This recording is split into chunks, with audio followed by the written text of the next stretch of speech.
I did say clist instead of click, though. Clist sounds really uncomfortable. I don't don't like know. the word. Clist. No. What? Nobody No? likes the word clist.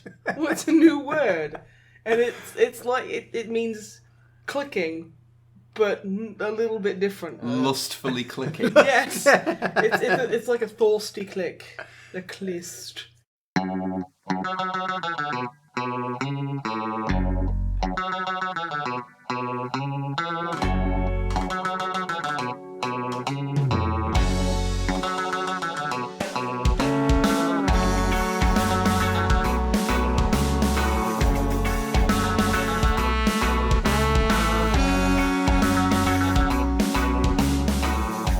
Hello and welcome to episode 68 of the MisanthroPod. I'm Snipe, and as always, I am joined by Wib, who is in the same room, Clink. Hello. And I'm also joined by Drummer, who is in the same room, Clink. Yeah. Hello. How are you guys? I mean, alright, I guess. After that intro, I feel that wherever we go now is an improvement. So I'm okay. No, I was bigging everyone up. I was doing the good thing of like, yeah, hi, welcome to the MisanthroPod. It's not quite episode 69, but we're gonna get there, and it's gonna be nice. So I'm amping it up, and then you immediately hit me with a flat. That's sort of my job, is to be slightly dour. Slightly. Fuck all you. You can't even be angry in like an animated fashion. You're like, fuck all of you. Dot end program. Disappointment.exe has booted. 20 odd years ago, it hasn't stopped. That's literally, that's on the boot like order. That you can't like not have that. That is constantly running. Anyway, apart from that, how are you gentlemen today? Did you have a good Christmas? Yeah, had a nice Christmas. I had a very lovely Christmas. How about you, Snipe? I had a Christmas. It was very good. You had a Christmas. Yeah, I think a good few people did. So I'm not alone there. Yeah, that's true. Drank a lot, ate more. Got some presents from that weird that socialist that climbs down your chimney and redistributes the wealth. That's why he dresses in red. Yes, Yep. He's a comrade. Comrade clause. Okay, we're only like 3 minutes in and I've already brought up socialism. I'm really sorry. It's Christmas. It's fine. Goodwill to all men and all that. Anyway, Nostrovia.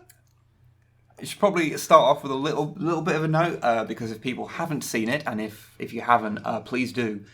We just put out a new Codex Compliant episode on the second edition of Codex Space Wolves. It's really good. It's technically a Christmas episode. I can neither confirm nor deny that there is nothing to do with Christmas in it. Snow on Fenris. I wear a hat. He wears a hat. And there's a Christmas tree in it, so that means it's a Christmas It's our episode. Christmas tree. It's not the Christmas tree. Spoilers isn't in the codex. It's in our house that we live in. Why are you telling them that? That is a spoiler. No one's gonna watch it now. I was reeling them in. I mean, it's not like this is going to go live on like the last day on New Year's Eve of 2018, so it's kind of a bit detached from Christmas. But Still more like 7 more days of Christmas after that, right? oh yeah, I guess. After the 31st of December. Yeah, it goes on till the 6th. Why? 12 days of Christmas. Yeah. There's a song about it and I everything. thought that started on the first day. Wait, no. Right. No, because It then must have started on like the 11th day.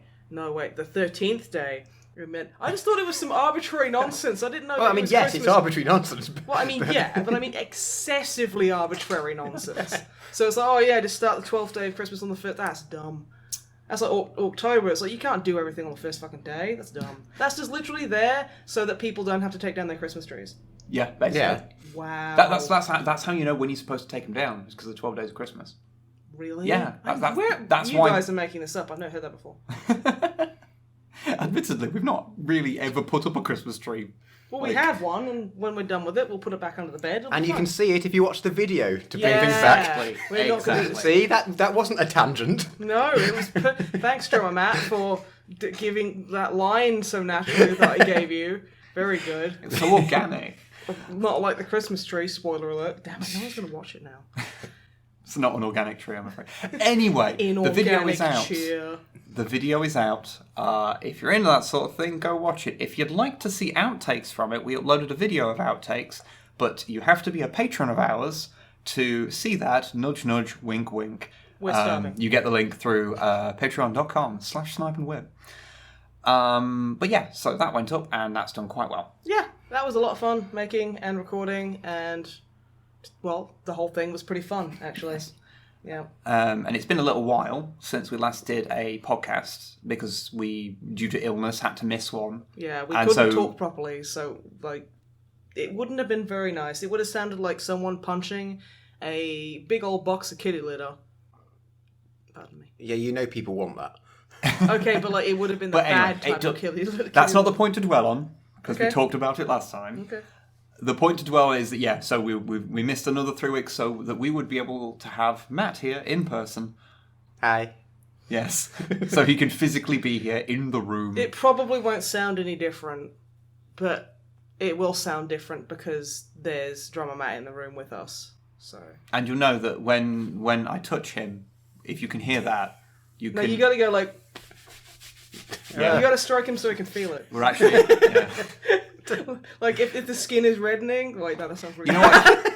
You know what? Shall we move on to the part of the podcast where we Wib, talk... what have you been up to? Thank God, yes. What have I been up to? Well, I have been playing a video game. Okay, we don't really like talk about video games on this podcast. Maybe you want to reel that shit in? Okay, I'll talk about something else. No, I have been playing Warhammer 40,000 Mechanicus. Oh. The new kind of turn-based strategy game that is by some people that I've forgotten the name of, but it's quite good. Oh. It's very much in the sort of XCOM vein of combat. So, you know, turn-based grid movement. You have a small group of people. You gradually give them better and better equipment, level them up, give them more abilities and stuff. And you know what? I have really enjoyed it. I've just beat the final boss of it. There's more to do, but I beat the final boss. And whilst I agree with many of the reviews that have said it's a bit on the easy side because, yeah, you can break it pretty easily. I've got a 5-man cohort at this point, and I have, throughout the entire game, I have only had 2 people die on me. And since it doesn't do the XCOM thing of having them be permanently dead, they're just dead for the rest of that mission.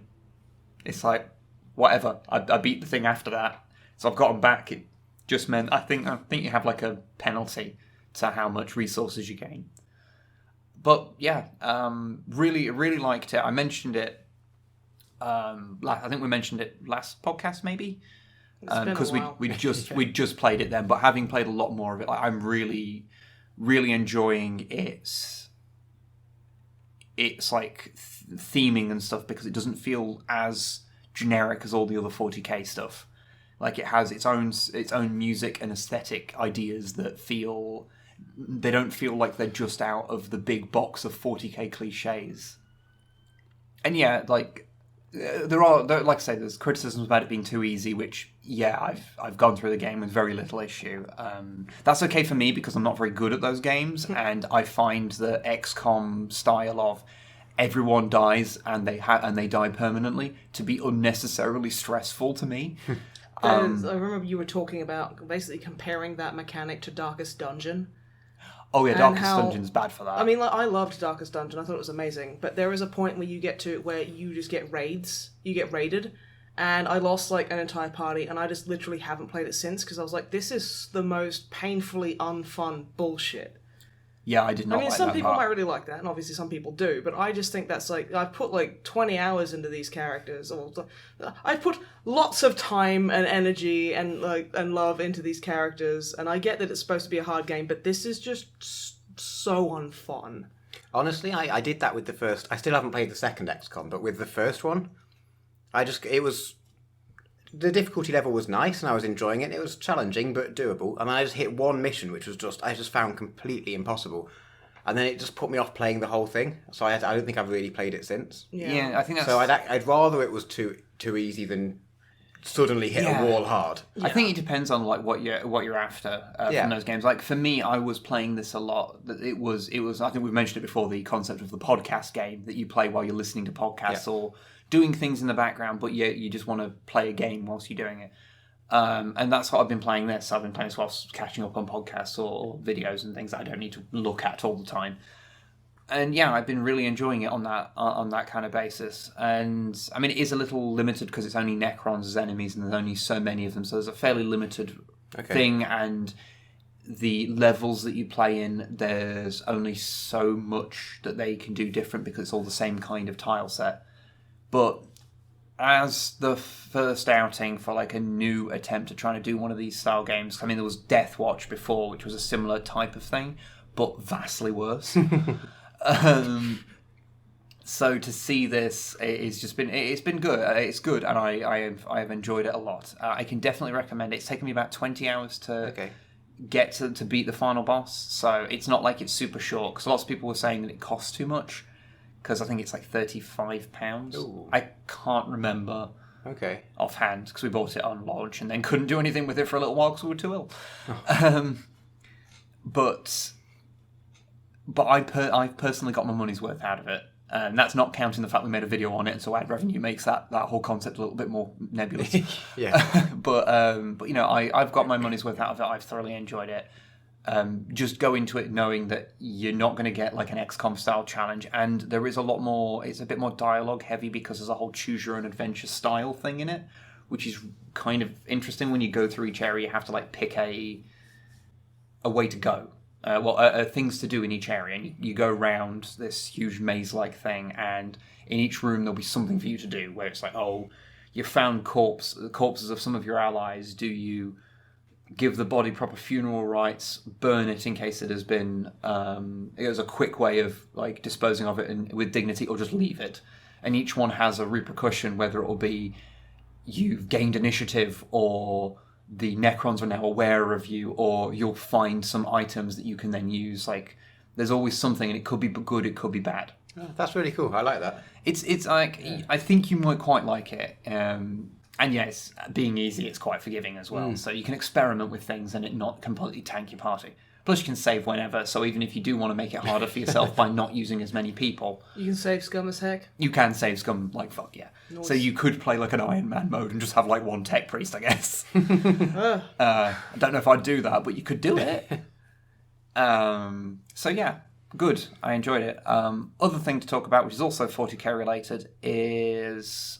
that since we last recorded, Chapter Approved 2018 has come out, which is the book they're now seemingly doing annually to update 40k with. This one's main feature is that it's got the beta codex for the Sisters of Battle in. Okay. Which is interesting. I mean, slightly cheeky when you actually think about it, because it's basically asking people to pay to beta test for them, but I digress. I mean, come on, Games Workshop. The games industry have been doing this for years. I mean, yeah. Basically slapping their dicks in our faces, and then we'd be going, "Thank you, that was awesome. Here's fucking £70." It is at least fairly. It is at least fairly complete in a lot of ways. Like, it does have a load of the lore in it as well. It's not just the bare bones rules. I haven't been through it like fully because I don't have a Sisters Army. I've never played them. Although hopefully next year that will change. With the new models. But I've been looking at them, and they look interesting enough. They've got like a new way of doing Acts of Faith, which is cool. But the real reason I wanted it, the real big reason, was that it had rules for looted wagons in again. And people might know this, but I love looted wagons. I didn't know the Sisters could take looted wagons. For orcs, goddammit. They can take orcs as well? Yes. Oh. Yes. No wonder they want people to pay to test it. It's fucked. The Sisters of Battle can now take orcs. I mean, in fairness... Orcs of Battle. In fairness, the looted wagons are only to be taken in open play, so the Sisters could take one. Yeah. Good. Fair. Yeah. Good. So, actually, yeah. So, actually... You've been owned by facts and logic. Oh, no. What am I to do? Anyway. Fuck off. So looted wagons come in three varieties. I can't remember the names offhand, but basically one's like... Looter, tutor, point and shooter. Yeah. Games Workshop, hire me, you fucking cowards. I'm amazing. One of them is... And Saint Celestine is the shooter. She's the fourth looted wagon. She's the fourth looted wagon. I'm just going to start talking about the real things. I think mine are better, but sure. One of which is like a transport option, one of which is like a kind of gun wagon, and one's like a kind of super heavy style thing. Okay. Just a big sort of thing. Actually, I can't remember if it's officially super heavy or if it just counts as like a big battle wagon sort of thing. But whatever, it's basically there's the 3 flavors of them, and I used to have 3 of them back in 5th edition when they were just like the one generic template.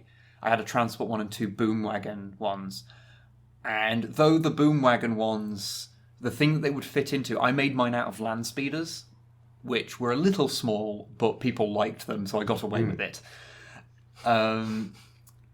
Whereas they're probably a little bit smaller again than they probably should be, because they've got like 14 wounds for like a land speeder, which is probably a bit much. You could fix that very easily. What, and just strap a rhino to each of them? No, insulation foam. Just paint that. And it'll expand. Maybe I could just paint them like several more times and the paint will just get so thick. Oh yeah, paint them loads more times and they'll just be like... Really they'll just get bigger and bigger. Yeah. There'll be no loss in detail because I'll be very careful. No, that's the thing. If you're careful, it's fine. It doesn't matter. And the transport one, my transport looted wagon, which admittedly were crap back in 5th. I just made one because it seemed like fun. Which is actually made from a Mark 1 Rhino. All I have to do to make that work is just strap an extra gun to it, and then it'll be like completely fine in the modern rules. Okay. So I'll be able to have my looted wagons again, so I'm very happy. They did also there's a few other little things that are in there, so there's more game types and stuff, which is always fun.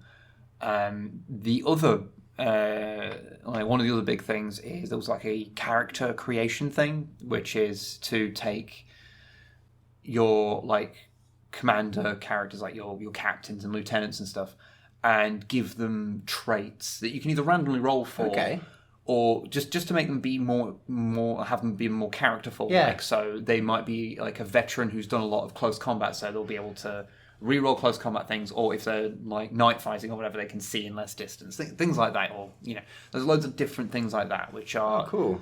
Interesting. They don't have like proper points, so they are again only for use in open play when you're using the PowerPoint system, which I guess works out because if anything that would be powerful enough to give you one whole PowerPoint more would probably be a little bit over the top. So yeah, it's flavour changes as much as it's a minor little stat boost here and there. So it could, it's interesting, and I'll give them a shot at some point. The other thing I'll mention, because obviously there's a shit ton of stuff in the book, but I've not carefully read through all of it. Because putting out a Codex Compliant around Christmas does not leave you with much time to do things. The other thing is that they've changed intercessors, their stat line, just for everyone that uses them. So now their captains, their sergeants, can not only take a chainsword, you can now have them with a power sword or a power fist. Which I'm wholly behind, because the one problem with Primaris Marines in this context is that they're kind of boring in what they can take. Like, well, do you want them to have a bolt rifle, or this kind of bolt rifle, or this kind of bolt rifle? Oh, and the sergeant can take a chainsword. And so every intercessor squad looks the same. Yeah. Because of that, like in terms of loadout, there's really you have 5 of them or you have 10 of them, and what do you want to do? So having the sergeant having to actually be able to take some of these, more interesting melee weapons does make them a little bit more of a danger in close combat. So it's going to add functionality to them, even if it's only on a small scale. And also, Primaris look quite good with power fists, so that's also good. So yeah, I'm happy about that. So yes, good. And hopefully at some point we'll get a chance to try out some of the sister stuff. I guess I might like sit there and just math hammer it out and just sit there and go, okay, so what would this squad be able to do against this? And it should be interesting anyway. So yeah, but that's all I've really done, because obviously editing and stuff and Christmas has taken up like most of my time. So. Snipe. Hi. What have you been up to over this holiday period? Oh, so much. Oof. So much. So much. You've done so much. Drama Matt, what have you been up to?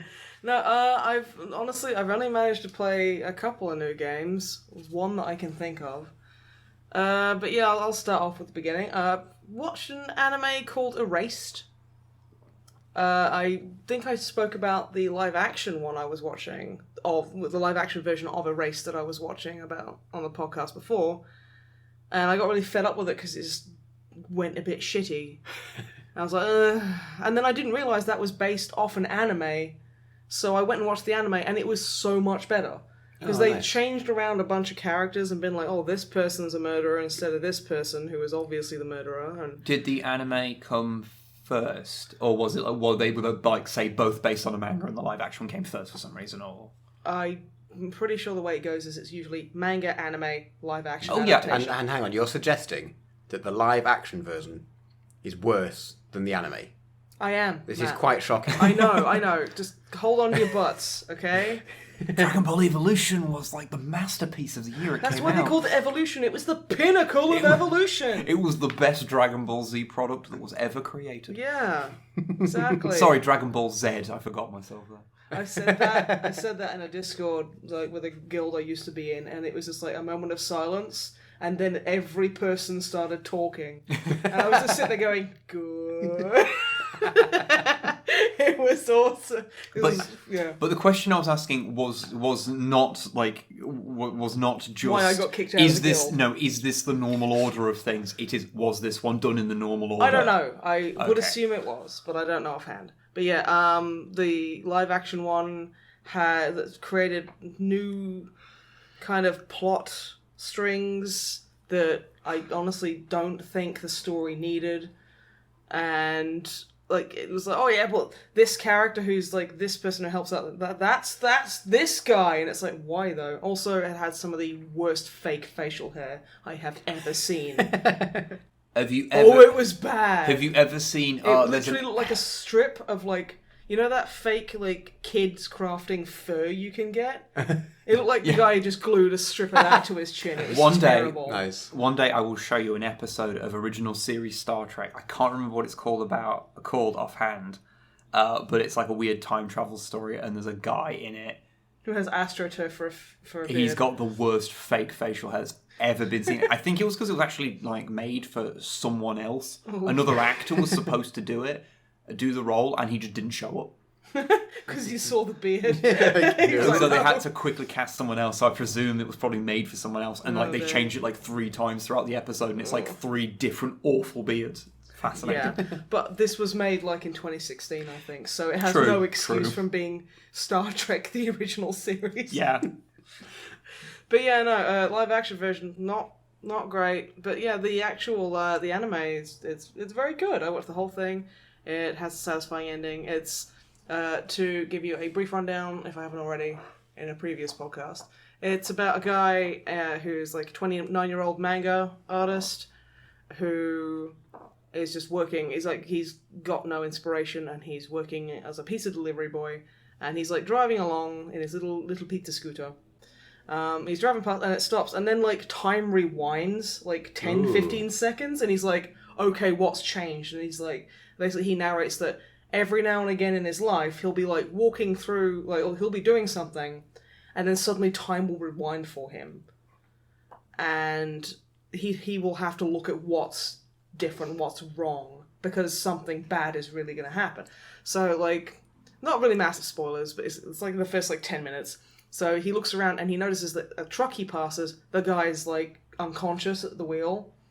And so he goes and he basically steers it out the way. And of a little kid, so it's like a little kid would have been basically just murdered horribly by this guy. Saves them. So he saves them, yeah. And he's got little things like that. And he kind of like goes on, and I'm not going to spoil this because it is, a horrible thing happens, and he's like, oh shit. Not spoiling anything. Something really bad happens, so he's like, oh shit, and he runs off. And then his rewind occurs. I think that's what they call it. And he is basically an 11-year-old kid again. And he's like, what the fuck? But with his, like, with his adult brain, and he's got his memory, and he's like, okay, so I need to figure out what's wrong here. And as he's going in, he remembers that there's 2 children from his class that were abducted and murdered. And he's like, oh, okay. That's probably to do with it. Yeah, and there's the loner girl who's actually really sweet, and I like her, and she doesn't really kind of mix with the other kids, and he's like, it's her, I've got to save her. So it's basically him having to save this girl from being abducted because her parents are very negligent and abusive. Spoilers, but not really. And like he remembers when he kind of is teleported back in time that he was the last person to see her alive, and she was just standing in the playground at night, and he was like, and he thought to himself like, oh, I could go say hi, but I won't because she might be awkward, and then that was the last anyone saw her alive. So he's like, no, I'm gonna make this right. I'm gonna make, and it's just kind of going like doing that and like how he gets his friends in on it and stuff like that, and just him trying to outthink a child murderer. And it's really good. I can recommend it. Sounds pretty dark. The themes are dark, but it's actually like especially the way it kind of like goes is like, I'm not going to spoil it, but there is some hope there, and it's kind of this nice thing of light from darkness. Light from darkness. So it's like, and he's doing these really good acts because it's not just like he has to save another couple of people as well, and he's just like it's like he's trying to figure out who it is and so that he can stop them, and it's really cool. It's good. The one interesting thing, because I've seen a couple of episodes of it whilst you've been watching it, is that the kid, because he's got the he's mind... He's like a 30-year-old man in an 11-year-old's body. Yeah, because he's a 30-year-old man in an 11-year-old's body. When he speaks, he sounds like a child, but then his internal monologue is just an adult. Oh, okay. Yeah, so he's like, oh god, they're gonna think I'm doing this. Oh fuck, and he's like, oh yeah, no, I'm doing this today, and he's like, good, that should throw them off the scent. That kind of thing. So it's like, but it is a cool kind of thing of kind of like knowing when like he's kind of like, because he has trouble obviously readjusting to being, because he goes and he's like walking to school and his friends are like, hey, where have you been? And he's like, shit, what's his name? Oh, I haven't seen him in 15 years. What's that guy's name? Oh no. And then it's like, oh yeah, what did you say, Maru? And he's like, that's his fucking name. And it's just, it's like, yeah, can you imagine just like being teleported back to like junior school and just being like, who the fuck are these people? I would tell a lot more people to fuck off. Yeah. Well, speaking as a problem child who did that, it doesn't make your life easy. I know. Maybe I was teleported back into my 11-year-old self. Who knows? Maybe you just don't remember it. I don't remember it. Ooh, spooky. But yeah, no, that was a good anime. Can recommend. I saw a horror movie called Friend Request. Ooh, it's spooky. Another one of those Facebook internet horror movies. Would this be a knockoff of Unfriended? I don't know. I think Unfriended. Is that what it's called? Unfriended is like is that about a haunted Facebook profile? Because this certainly fucking is. I'm just gonna tell you now. I haven't watched them because they all look terrible. They really do. I find Facebook in and of itself to be enough of a horror. It is a bit dystopian horror, isn't it? I do not wish to have any part of Facebook in any media. Yeah. Well, no, it's just basically this... The casting is interesting, because, like... So she's, like, this saccharine, sweet, fucking, like, rich, like, university student who's got so many friends, and she has a boyfriend who's obviously a 39-year-old man pretending to be an 18-year-old medical student. Yep, That's the American dream, as I understand it. What, like, being, like dating a 39-year-old man as, like, an 18, 19-year-old university girl? Yes, well, he's pretending that he's your age. I've only consumed American culture through movies, so that's what it's led me to believe. Well, I mean, to be fair, that did, hi, I'm 16. It's like, you literally had your 60th birthday party last week. What are you doing? But yeah. And there's a weird girl who's a goth, because goths are weird, and she has alopecia, which means she's evil, apparently. They make a big deal out of, oh, look, don't talk to her, she's a weirdo. And it's like, she is, like, very socially awkward, but it's not because she's a goth, and it's not because she has alopecia, it's because... It's like they kind of do this thing where she was raised in an orphanage, that's psycho. Ooh.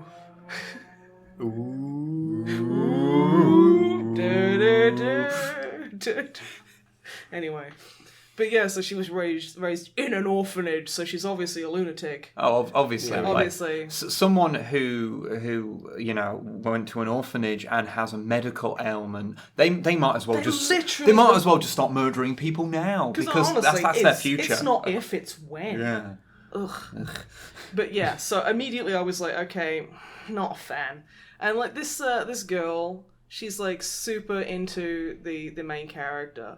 And she's like, she sends her a friend request, On hey. the face, it's like face look or something stupid because they couldn't get the rights to it. And she's like, okay, I'm really nice, so I'm gonna add this girl as a friend because even though she's a weirdo with her black clothes and her alopecia, I'm gonna do the good thing and pretend to be friends with her. Yeah, I don't like the main character because she's so two-dimensional, supposed to be the shining white, like, fucking light in the darkness. And it's like, so they're like looking at her profile and it's like, oh yeah, she's only got one friend, which is main character. And they're just looking through, like, her stuff, and she's like a really decent, like, the animations that the person that brought in to do it is really good. It's like gothic, kind of like fire in a mirror, kind of like cartoony stuff, or like clipped photography that's kind of looped with reversing. It's actually pretty decent. So, I can't just jumping ahead a little bit here. Hit me. I'm assuming that the goth is the crazed serial killer. Obviously. Okay. She's a goth, honey. And becomes obsessed with the character. Yeah. A character becoming obsessed with another character because they became their only friend on Facebook is literally the plot of a South Park episode. Yeah, that, but with alopecia and orphanage. Okay. Apparently. Yeah. And, like, yeah, she's looking through it with her friends, and all her friends are like, oh my god, she's so weird. She, like, does art and has alopecia. Who the fuck does art? What kind of fucking asshole? Yeah, your accent is just drifting somewhere. Because I'm laughing. Well, honestly, like, these women, they don't have an accent. It just keeps drifting everywhere because they think anyone who tries anything is lame. They all went to the Willem Dafoe school of accents. Everything starts becoming Willem Dafoe. Ah! An orphanage! You gotta unfriend her. It's like, but she sent me a friend request! Okay. That would have made this movie so much better if Willem Dafoe was the main character. Oh, come on. If you just took In a wig. in a wig, and he's like, Sandra? Yeah! What is it, Brittany? I petition. I would pay all my money for that movie. I petitioned to have all movies remade, but just consisting of Willem Dafoe as the only cast member. Yeah, and he just has different wigs. Yeah. That's it. He's wearing the not same. even good He's wigs. wearing the same clothes, Yeah, but he he's just wearing takes like, off the wigs. He's wearing like a nice tweed jacket and like a nice shirt underneath, and like white slacks with a belt and the nice fancy shoes. And he's just like, then he'll turn around, he's got a Cher wig on. And we're like, honey, is your father home? And it's like, you know, he's just like a little girl with like little pigtails. Yeah, and the like, camera doesn't cut away. You see him take the wig off and put the different wig on and walk to the other side. And sits down and picks up Barbie and goes, no, ma! If like 6 years of YouTube channel haven't been proof enough, this is why we should never be given money or Any kind of budget. any power to make a movie. Because I should would just literally not be allowed. just spend all that money on convincing Willem Dafoe of my amazing friend request remake with just him. Where the fuck was I? Friend Request is a bad movie. Yeah, so it gets dark because the main character girl, who's not Willem Dafoe, I'm sorry, will be one day. GoFundMe link in the description. So they have a fight in the cafeteria where Goth is like, oh god, like, you lied to me, you're just like all the lying liars who lie all the time, how dare you? I made you a birthday present, it took me 2 whole weeks, and she's all like, we haven't really known each other 2 weeks, and she's like, I don't care. And then her hood falls down, and everyone's like, never seen a woman with a bald patch before, and then she just leaves. And then she sends her a video of her hanging herself, because oh my god, she doesn't seriously need some healthcare there. It's just, let's make her the bad guy. And then she's like, oh no, this girl hung herself. Oh well, that's regrettable. I feel bad about it though, because I've been written that way. And then I feel bad about it because of the script. So you have seen it. But yeah, and then like, she's in class and people keep texting her going, oh my god, I'm going to defriend you, oh my god. Because the Facebook profile... Her Facebook profile has uploaded the suicide video, and everyone's like sharing it and going, ew, I'm sharing this, so everyone should stop looking at it and just being Facebookians, I guess. And then like a bunch of her friends start dying, and every time one of them does, there's like a video that's uploaded to her Facebook profile. And she can't delete a Facebook profile because it's like, oh, an unknown error has occurred. To be fair, it does sound like Facebook. So then she phones up Facebook and is like, "Hey, Facebook, can you delete my account?" And they're like, "No, we don't know why we can't." Oh well. We can't. We're too busy undermining democracy to deal with your problem. Yeah, really. That's literally what they say. But yeah, like, it goes on, and then like it's like, oh yeah, turns out she was a witch, and she cursed her fucking Facebook profile so she could haunt you. I can't wait. I can't wait until someone legitimately tries to make a movie based on something like the haunted Halo server.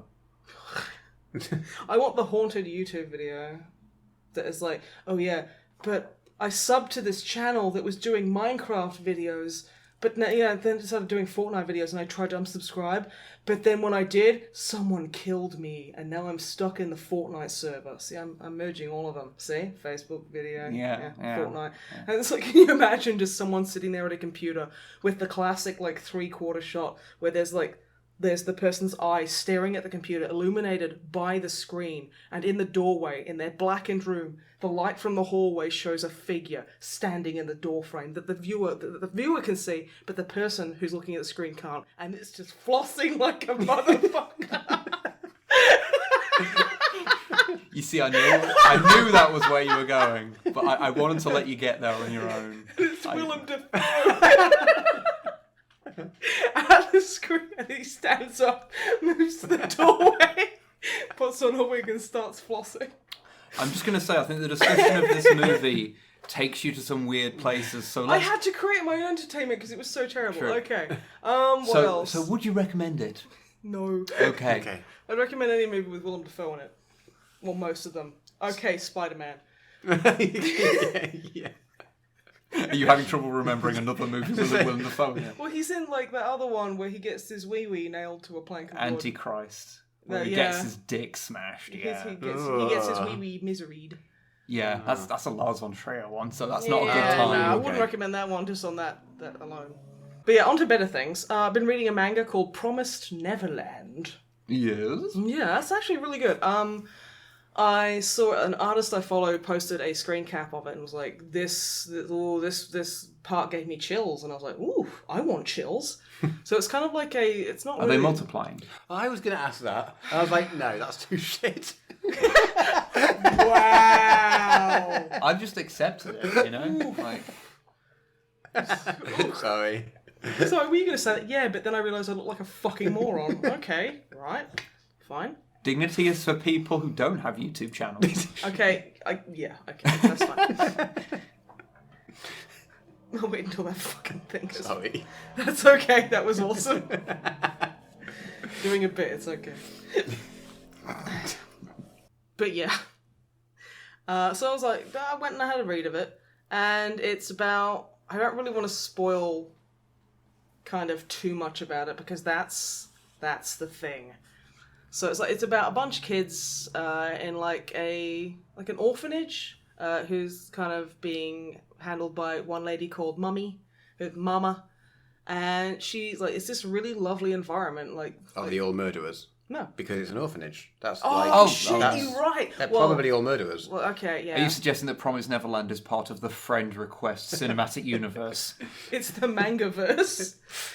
God damn. Friend Request is the live-action version of Promised Neverland, which is why it's got so much fucking wrong. But yeah, no. So there's like, the main character is Emma, and she has like two close friends, and they're like the top percentile for their studies, because they wake up, they help Mama set the table, because they're the oldest, they're like 11. So they help out with the little kids as well, and it's this really loving family. And, you know, like, the kids are really nice to, like, they're all, like, have fun. They get fed really nice food. Mama's really nice to them, and, like, you know, they have their meal, they wash up.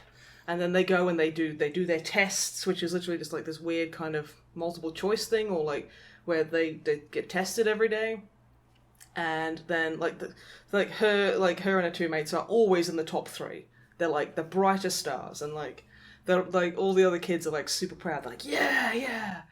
What were you looking? Well, something's going to go horribly wrong. I'm just trying to work out what it is. Yeah, something goes horrifyingly wrong. So, Is it something you want to give away? I don't want to give it away. Okay. Because that, like, ooh. I think this might be one where the best thing to do is to just give the recommendation and Yeah, then move yeah. on. But yeah, no, so I won't say much more about it, but I will say, like, it is very good. It has some incredibly tense moments. I've only read, like, the first 3 or 4 chapters, which it doesn't sound like much, but it's there's a good few chapters there. So, yeah, can recommend if you want, like, maybe a tense, kind of scary, more psychological kind of manga to read.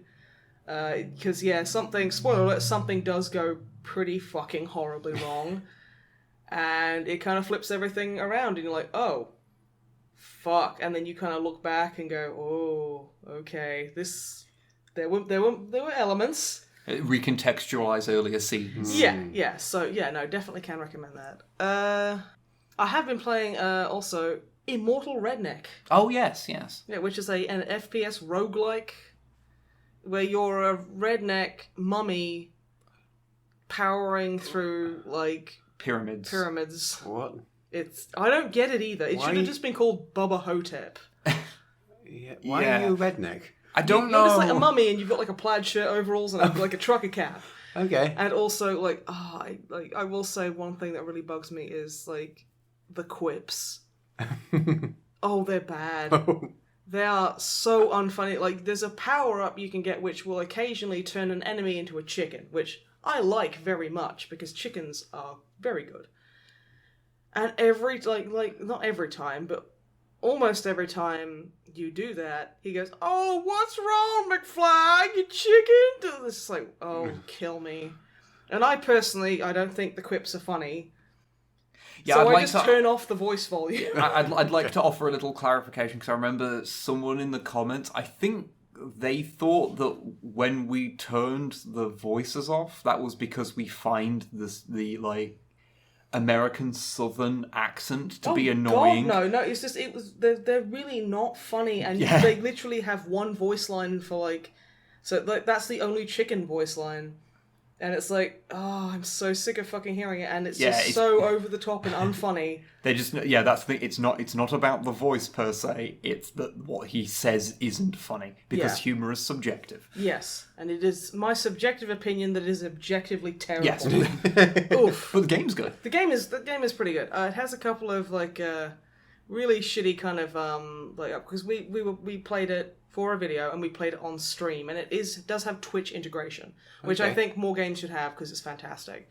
I would say the Twitch integration is a bit excessive, because it's constantly ticking down on what the chat can vote for, and it kind of does flood the chat a little bit, and it also floods you with power-ups. So it's like, would you like which one of these 3 power-ups? Vote in the chat, so people will vote, and it'll give you whatever. I got like the first one I was powering through a room, and everyone voted to restart the level from the beginning again. So, boop, there I go, back to the start. Which was fun. I mean, chat was, like, pretty nice to me. The thing is, the very first things they did was they gave you, like, 3 different speed boosts. Oh, so I could barely control my guy. And he then was skidding around. There was the ice level one. Yeah, they then gave you a thing where it treated you as if you were in an ice level in, like, fucking Super Mario. And then it gave me low gravity. And then the chat gave me low gravity. So I was trying to get up the spiral staircase for, like, 5 minutes. Because I just couldn't do it, because I was moving so fast and being so slippy. You were sliding off it at all manner of angles. Yeah, it took me, like, 5 fucking minutes. Everyone thought it was hilarious, and it kind of was. But I would have preferred it not happen to me personally. I will say, I think the way it does it, and I know other roguelike first-person shooters do it this way as well, but I think this is vastly superior to Strafe in the way it strings levels together. Because Strafe had this problem where, because it was designed to emulate things like Doom and Quake, it had the same kind of like speed of an old first-person shooter, and it being about being able to traverse the levels. But because it's made of lots of blocks, because it's obviously, it's randomly generated, it means that you would have levels that have like a real natural flow to them that leads you the wrong way. Because it's assembled like that, and it's because it's all procedurally generated. I don't know if there's a way of not happening to some degree. Yeah, no, that really did piss me off. Whereas this, because each room is a separate thing and you have to clear it to get into separate rooms, so they can design each level. Right, yeah. So there's actually level design going on. Yeah. It's just the way those are connected together. Think like, how the Binding of Isaac's levels are connected together. Yeah. So the overall design of the dungeon doesn't matter. It's just because that's just how it's connected together. It's more about like, if each room is designed well, then it means that the whole thing will feel designed well. Yeah, and it does. I'd say my biggest problem with it is the jumping, like the platforming, because I hate it. It's not fantastically done.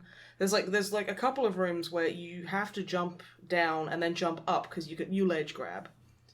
And there's like literally a lip on it, so that if you're moving, say if you're running, because you can walk and then you can like press run, you won't be able to grab that ledge because you'll keep bashing your head against it. So you've got to stop, take a step back, jump just right, and I fucking hate it. Things that just spoil your flow. Yeah, basically. That's the thing. It's like it's trying to emulate the old first-person shooters, which were just fucking bolting, like tearing ass in one direction, and bullets flying everywhere, and it was great. And then you goes, got to do platforming now. Slow it right the fuck down. Not even counting modifiers, like 3 speed modifiers, an ice modifier, and a fucking anti-gravity modifier. But it was just like, okay, that really does break flow.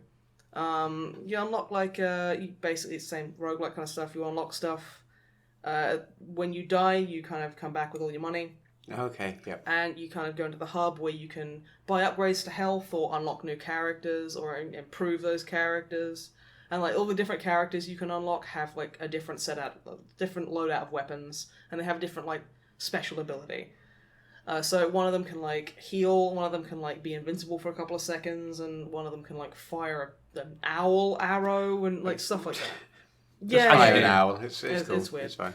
But yeah, so yeah, that's pretty fun. Be aware, it's not a perfect game, but it is a good bit of fun. It's if you like roguelikes and first person shooters, you'll like this. I've been meaning to have a proper shot of it myself because I've only given it a cursory glance at this point. Because you've been the one playing it on stream and for the video and stuff. Because I've been wanting a good first-person shooter roguelike. Because I enjoy roguelikes, but I'd say like the way this does it, it's good. I'd say there's only like some flaws in the level design. But yeah, no. Okay. Yeah, that's me done. Drumblebum, what have you been up to? So I've been in the UK for a little while over Christmas, so I've played basically no video games. That's fair. Sorry. I think I've done okay this year. My start of my year, my objective was to have played a new game to talk about each podcast. And I think most podcasts have had something. I fell off the wagon a bit towards the end when it was just trucking and then Stardew Valley. You fell off the truck wagon. I fell off the wagon quite dramatically. In fairness, the reason you fell off the wagon was because you were playing one video game too much, which is certainly better than last year where you just didn't play video games. Yeah, this is true. So it's a similar problem. But it's... At least you won't be in a position where you have to give Universal Paperclips your game of the year. Yes, that's true. That was a bad time. It was a dark time in your life. It was the dark times and we don't talk about it. But I've been playing a few board games and watching some telly, if you're interested. Yes, of course. Yes. Have I spoke to you about Pandemic Legacy? No. Although it does ring a bell. So it's Pandemic, the board game. We've played that, right? It's like I think most people who know it's diseases and infections. It's a cooperative game. Okay. So this is normal Pandemic. It's a map of the world. Is it based off the old Flash game? It sounds like it might be. Which I think Does is Madagascar called... always shut its borders? Yeah, where Madagascar was the one you had to get. If you could get Madagascar, you started there, you were set. No, I don't think that's at all similar. Okay. It's been out around for a while, and a lot of people. It's one of the more common board games, so a lot of people have it. And basically, there's 4 diseases, and they start off in various cities around the world, and they slowly spread, and you've got to run around dealing with it, basically. And then your characters have various special abilities and things. But the version I've got is a legacy game version, and there's quite a few. There's a few of these legacy ones now. I think Pandemic was the first citation needed, but basically, it means that every time you play the game. The next time you play it, it's different depending on what happened in the last game and how well you did. And some things carry over, which means that there's like a whole sheet of stickers that you like, depending on when things happen, you put stickers on the board and stickers on cards and things. Also, you play one game and you go, oh, the hospital's been destroyed, and then the next game, the hospital's been destroyed, so you can't have access. Kind of, yeah. Okay. It doesn't actually go into that. Example, it doesn't go into that sort of level of depth because it's the whole world. You don't go into, but that sort of thing. And like characters can eventually die, and if they die, you have to like rip up their like thing, and you can't play with them again, and things like this. We haven't dared do any of the rip. We've got a little envelope that we just put the destroyed cards in, just because it feels like wrong to rip them up. Yeah, no, that's horrible.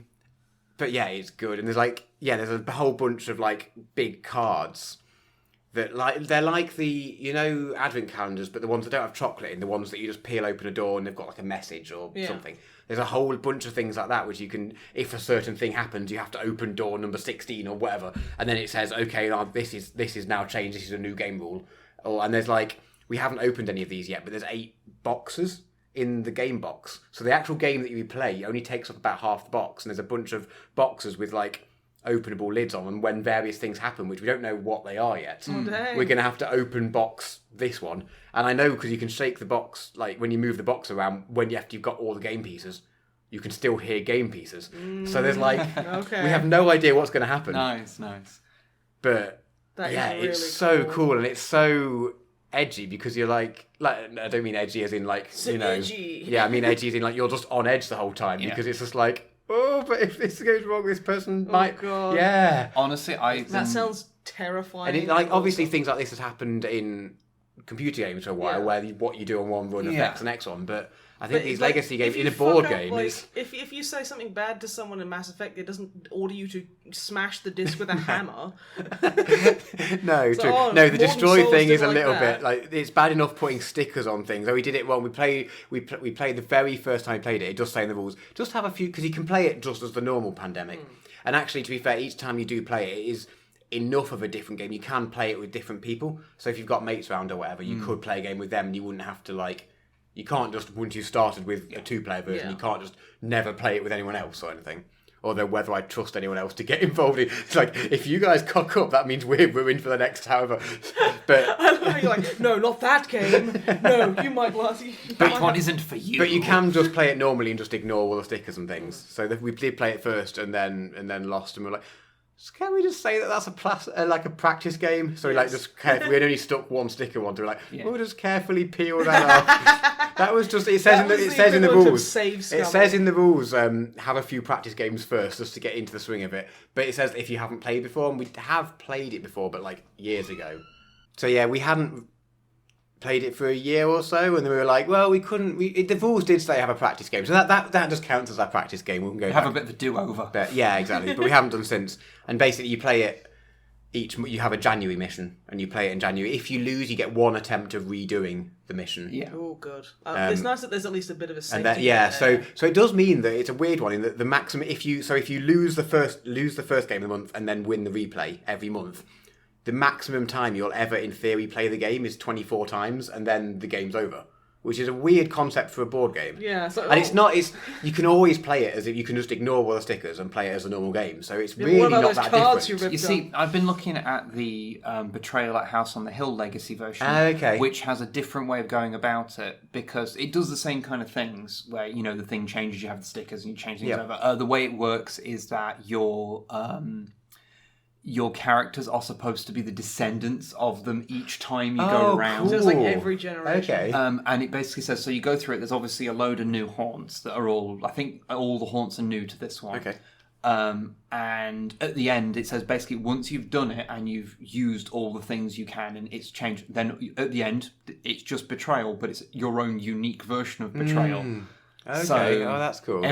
So once you've played it and you've played the legacy part of it until you've got to the end, you're then left with the original game, but just your own version, slightly different. Tailored to your own. Yeah, which I think is a really neat idea, because when I first heard about the concept of legacy games, and I think it was because the first thing that was introduced to me was the idea of ripping up a card.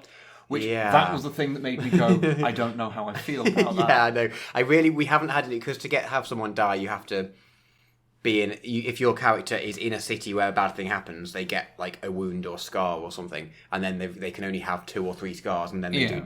And we've played it 3 or 4 times, and that's never happened to anyone yet. So Yes. the odds of But it someone might actually do. that happening enough to someone for them to die, I don't know. And the only other things we've had to destroy is old objectives where we were replaced by a new one. So that doesn't feel quite as bad, and we still haven't ripped them up. Yeah, but- just pop them aside. Yeah, when a character does die, it's like. It's going My- to be like what when are a you D&D character dies. You're going to be like, no! Yeah, but What then do you you don't rip up the character sheet if your D&D dies. Jesus, no. Unless you're very And you salty. Yeah. Well, I mean, you can get them raised as well. So. Yeah, exactly. Yeah. Am I thinking like it's like in the rules? So what you do is you take your game piece, you put it on the table, you get a hammer. No. That sounds like Iron Man 40K. No, it does say in the rules. It just says destroy the character card, and then in brackets rip up. It like specifies how you destroy it. So I can't burn it. No. You have to. I rip can't it up. put it through like a shredder. Actually, I think that would probably help if it was a thing of like when it told you were supposed to burn them instead. I think you might feel a little bit better about that somehow because then it's actually gone, as opposed Yeah, to you just having to inhaled pick a up. fuck ton of character cards. Yeah, you'll breathe in your character card, and then it's a part of you forever. Well, no. It was not a sentence that I said that you were supposed to think too deeply about. Are you accusing me of thinking deeply about any sentences people say? Fair point, Matt. Carry on. But all in all, yeah, definitely recommend. I've been eyeing it up for a while, and I haven't quite because it's a bit more expensive than just normal Pandemic, and because even though you can just play it as normal Pandemic either afterwards or even during, if you just don't fancy a legacy game, you could just play it normally. It just sort of slightly stopped me from diving in, but it was a lovely birthday present from Ruth. So Ah, the War Master. yes, You have her favour. good choice. Yes. You know, I heard an interesting thing about Ruth. Yeah. Every time an ambulance siren happens, she sneezes. Hi, Ruth. I'm going to leave that in because it's cute. Another quick game. I don't have too much to say, but it's a game recommendation if you're after a relatively short game. Is one I got for Christmas from my brother, and we went down to see him just before Christmas, and he suggested playing it because they've got a copy as well. And which is a brave move because at that point presumably they'd already chosen it because this was like a few days before Christmas. Which is a brave so move. Like, this do you want was to play the this game? Sat with me, knowing full well that if we didn't like it, they'd be like, "Oh crap, we bought it for them already for Christmas." It's a brave choice, but luckily it is a good game. It's like a spaghetti western style game. Like I'm listening. everyone is a cowboy, and there's a bunch of cowboys with subtly different like rules, and you've all got like 4 lives, and it's sort of Munchkin-esque in that you're a character and you. Which is another board game for anyone who hasn't played Munchkin. You should probably say the name of this board Oh, game. this game is called Bang. Bang, you say? Bang, yes, Bang. which leads to good things. Because and the point, it's got cowboys in it. It's- yes. You bang cowboys. I'm, no, okay, you don't bang okay. cowboys. You bang each other Oh. As cowboys? as cowboys. Okay, I need this game. The gist of it is that you're all like a big standoff, and you can all shoot. And to start with, you can only shoot with a range of 1, so you can only shoot people to your left or right, like just 1 away from you. But you can get bigger guns, so you can shoot 2 away from you, which will be the second person to your left. And yeah, the point is just basically there's some cards in the deck that say bang, and if you play them, you shoot the other person, and they lose a life unless they've got a missed card, which cancels out the bang. Oh, cool. And then there's a bunch of power-ups. If you have a beer, you gain a life, and Just if, like real life. if there's the saloon, everyone gains a life because everyone has a beer, and there's various things where you can steal cards off other people, but it's pretty simple and pretty quick, but. It's just like shooting someone. Yeah, exactly. That was probably a dark joke. Didn't mean that. Sorry. I do not advocate for gun violence. Unless it's in card game form. Unless it's in card games with sexy fucking cowboys. But it's a good game, and you get to play with your family and say I can shoot my family. like, you can bang your family. Oh wow. Yeah, it's one of them man. games. What? So this is a genre. Family banging. Family banging. Maybe just wait no. Fucking hell, dude. Yeah, it's just a good short game, and yeah. I kind of want to just move on because the whole you can bang your bang your family and like the glee in your eyes. I was like, I don't want to challenge that. It's just In quite fairness, funny. the first thing he did with it was bang his brother, so... Well, yeah. Well, actually, I think the first thing I did was bang my brother's girlfriend. So This game... it gets really weird. I think possibly Is it because like it's like Twister with dicks? originally an Italian game, and it's been translated, but the main version is you've got all the main words in it are still in Italian, because it's got the English translation just underneath it. But I'm not sure they got the I'm not sure whether if you say whatever the Italian is for bang, which I can't remember. If you say Sexo. that, it doesn't have the same connotations as it does in Yeah. English. I presume that was what it was, and then when someone told them about it in English, they just thought it was funny and didn't change it. You wouldn't Yeah, you? You'd because- be like, nah, keeping it that Yeah. way. That's hilarious. But it's a good, quick little game. There is an extra mechanic in it where you all have your own individual roles. So, like, one of you's the sheriff, and there's some deputies, and there's some outlaws, and you don't know who anyone is. I want to be the sheriff. But everyone knows who the sheriff is. Oh. So when we've only played it with 4 people like that, but we had a sheriff, 2 outlaws, and a renegade. The sheriff objective was to kill everyone who wasn't a sheriff or deputy. But then the outlaw's objective was to kill the sheriff, and the renegade's option was to kill everyone. So it was kind of 3 against 1. Yeah. So, so we tend to play it without those, and it's a good enough game without Yeah, those. But could I be like named sheriff, but I don't have any objectives? You can pretend. You just want to Yeah. have people call you sheriff. I really do. That could be my Christmas present. Call me sheriff. You already have your Christmas present. It was a leather jacket. Yeah, because that's what sheriffs need. Exactly. Yeah. I assume you have all the hats. I assume one of them is a sheriff hat. No. Cowboy hats are expensive, dude. Yeah, I want one, but they're very expensive.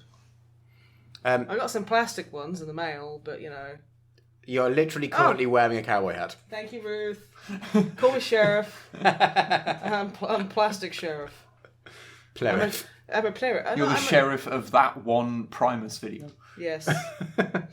We're known as when Big a big Brown brown Beaver. Yeah. Yeah, she showed it off to all her friends. That is an actual song that people have listened to. It's not just me. Okay. I swear. And in the video, they're big plastic cowboys. It's really weird. It's really creepy But it's because, Primus, what do you expect? Yeah. because Les Claypool looks like my Aunt Linda.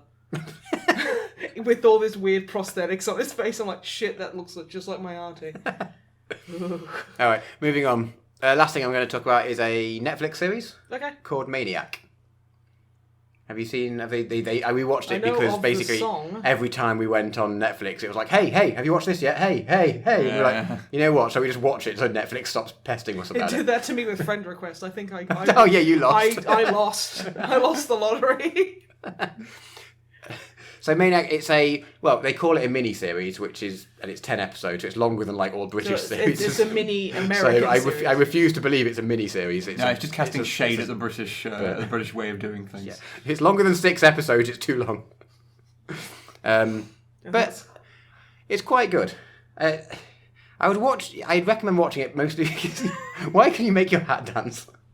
Because I have eyebrows. No! Oh, he took my hat. You can't take a sheriff's hat. That's a shootable yeehaw offence. When I you're added the distracted- yeehaw so you knew it was more When you're cowboy. distracting from the podcast, you are not I allowed was to just keep the hat. raising each of my eyebrows individually, which made my hat tilt left and right. I know. It was awesome. This is not a visual medium.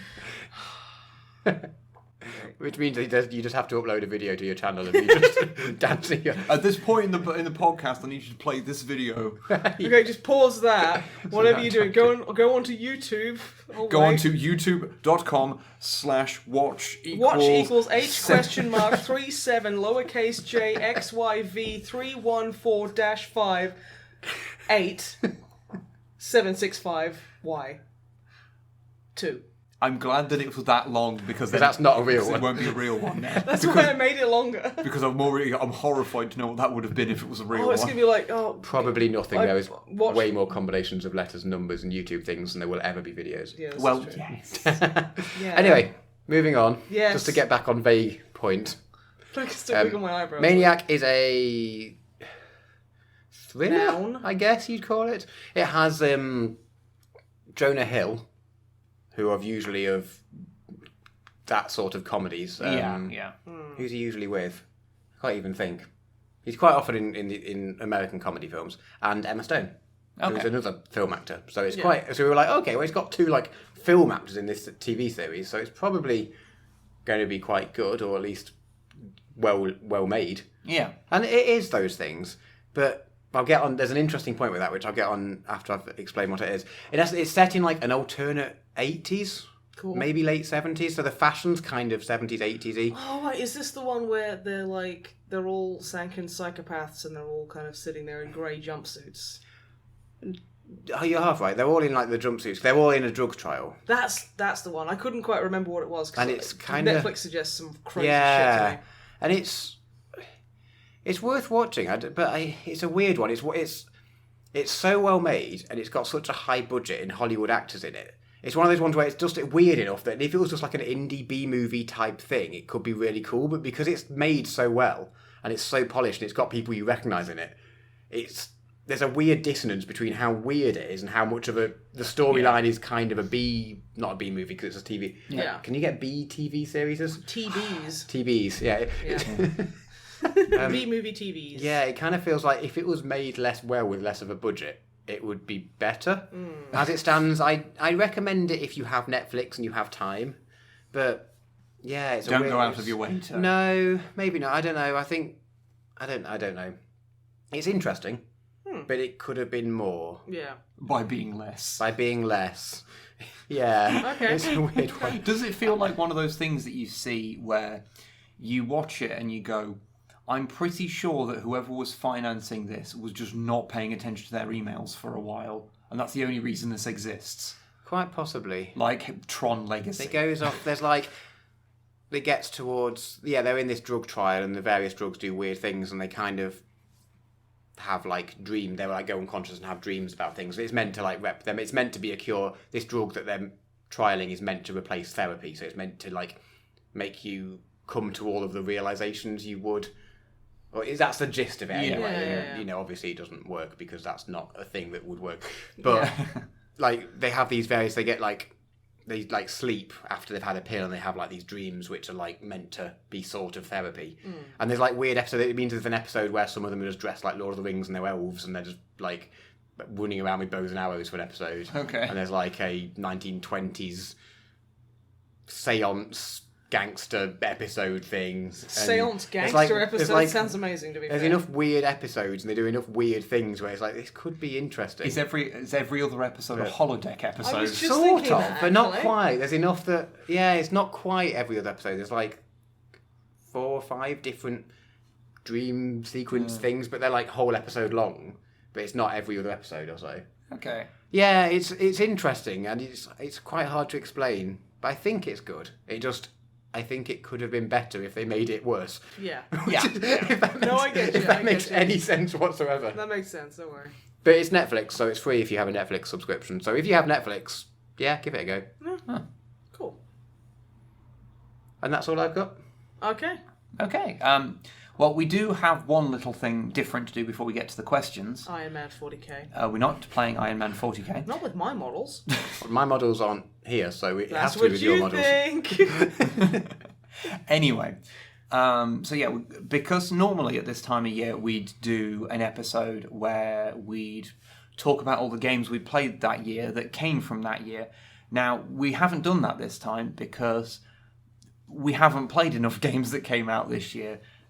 Either because the big games that we were interested in playing were console exclusives for consoles we don't have, or just for whatever reason we never got around to playing them or weren't interested in them. So we've not played that many. So we're going to give a game of the year, but we're not take it with the proviso that it's a fairly limited group that we played from. But I feel like it would be somehow wrong to do an end-of-year podcast that should be literally coming out on the last day of the year and not at least give some I could rate all the hot perfunctory. dogs I've eaten this year. I don't believe anybody in any realm of existence that exists would be remotely interested in that.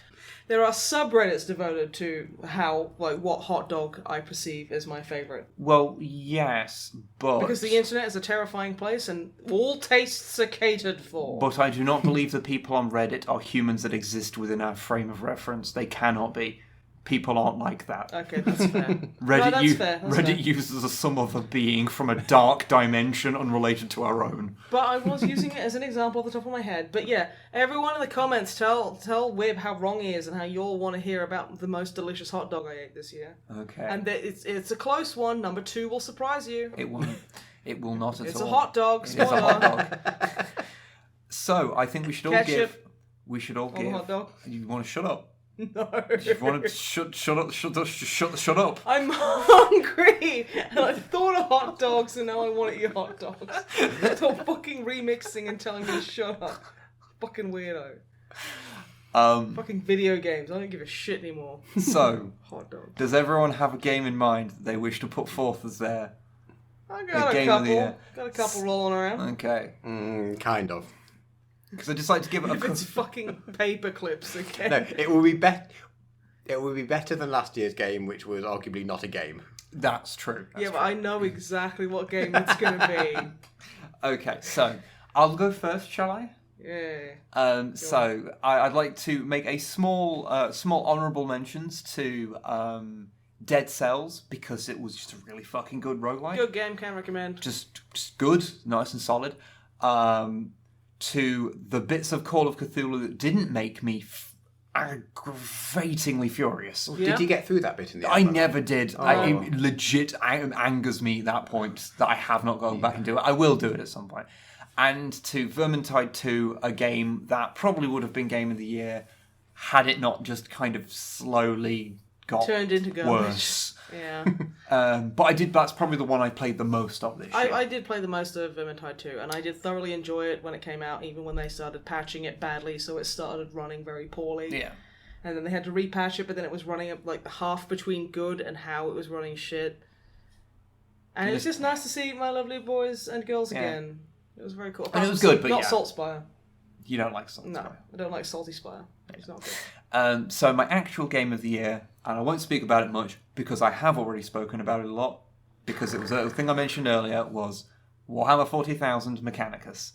Yay! I wouldn't say it's a Game of the Year in the same way that it would be like, oh my god, this is a life-changing game. This is like in my top 10 games of all time now. But it's just a game I've thoroughly enjoyed, and unlike all of the other ones, I don't have like a big proviso Okay. oh, this is good but you have to ignore this, or but this bit was like really bad. Like my issues with it are all fairly minor things that don't really bother me that much. Would it still be a good game? Like, would people appreciate it if they didn't like 40k? I don't know, because I think as like a kind of mellow XCOM clone type thing, there's plenty of those in all sorts of different stripes. So I think it's a game in and of itself. It's pretty good. I think you would still get some joy out of it. Good. But part of it is to do with it. Yeah, Of course. It takes a part of the setting that's not usually much done with, and does something a little interesting with, and makes it, and because of, as I mentioned before, the kind of theming of it makes it stand out from other 40k games just a little bit. And yeah, I just quite liked it. And I just quite liked it a little more than I quite liked the other things that are out. There's none I really like, oh my god, this is the super best game ever that's come out this year. What about the Undertale AU? I completely forgot about Deltarune. Yeah, That's pretty good. I mean, it's more Undertale, which is good. But, like, it's just a demo. Yeah. So, I can't remember if we ever talked about that on the podcast. We did, I think. Yeah. Oh, okay. Yeah. Okay. But yeah, that was alright, but it wasn't a full game. I mean, it was still like 3 hours long, which for something that was supposed to be a survey that then became a game, I guess that's a pretty good thing. It's setting up itself well to be Game of the Year next year or whenever it comes out. It could be, but yeah, as like a complete thing, Mechanicus would get it for me. Okay. Who wants to go next? So, I was tied between 2 games. Yeah. Okay. Do you want to say what either of those are? No. No. Okay. Is your Game of the Year a secret? Yeah. It's my special secret. And patrons of $5 or more will figure it out. You will send them a small note. It will I'll be be like- scrawled on the I'll be back of a like- napkin. I'll be like, You hello, will mail- friend. You will mail it to them. I will mail it to make sure you've got your addresses, $5 plus patrons. That's not happening. That's by not the way. happening. I was literally like, oh shit, no. I had to write out like 75 Christmas cards in like a day and a half. That nearly killed me, so no. I want to give an honourable mention to Vermintide 2. Yeah. Because again, was good, got shit. It was good till it wasn't. It was good till it wasn't. And it wasn't even that it got shit per se. It just got just a bit worse. Yeah. Which was just worse enough to make you go, I can't be bothered to boot that up today. Yeah. Also, Paratopic. Yeah, that was interesting. I thought that's a good one. Nowhere near enough substance to be a game of the year. Yeah, it's only like 40 and that's not minutes me long or shading something. it. It's like 45 to an hour minutes long. Yep, that's how time works.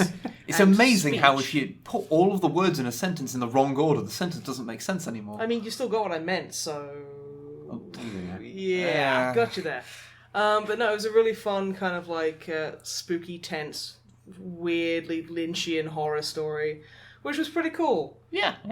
But yeah, my game of the year is the games I played this year. Dusk. Dusk. Dusk. Dusk. Dusk. Dusk. Dusk. It's a video game. It's a video game. It's a freaking... It's like a build engine shooter, like the old school stuff. It's taken... It's not a build engine shooter, though. Like a build engine game. Fucking get in your lane, You said it's sister. a build engine game. Said like a build engine Okay. game. I mean, we've got audio proof of which he said. Yeah, and I'm going to be editing it. So it'll be like, my name is Wib, and I'm a butt face. Which he just said. Joke's on you, I never say my name. My name is not important, and...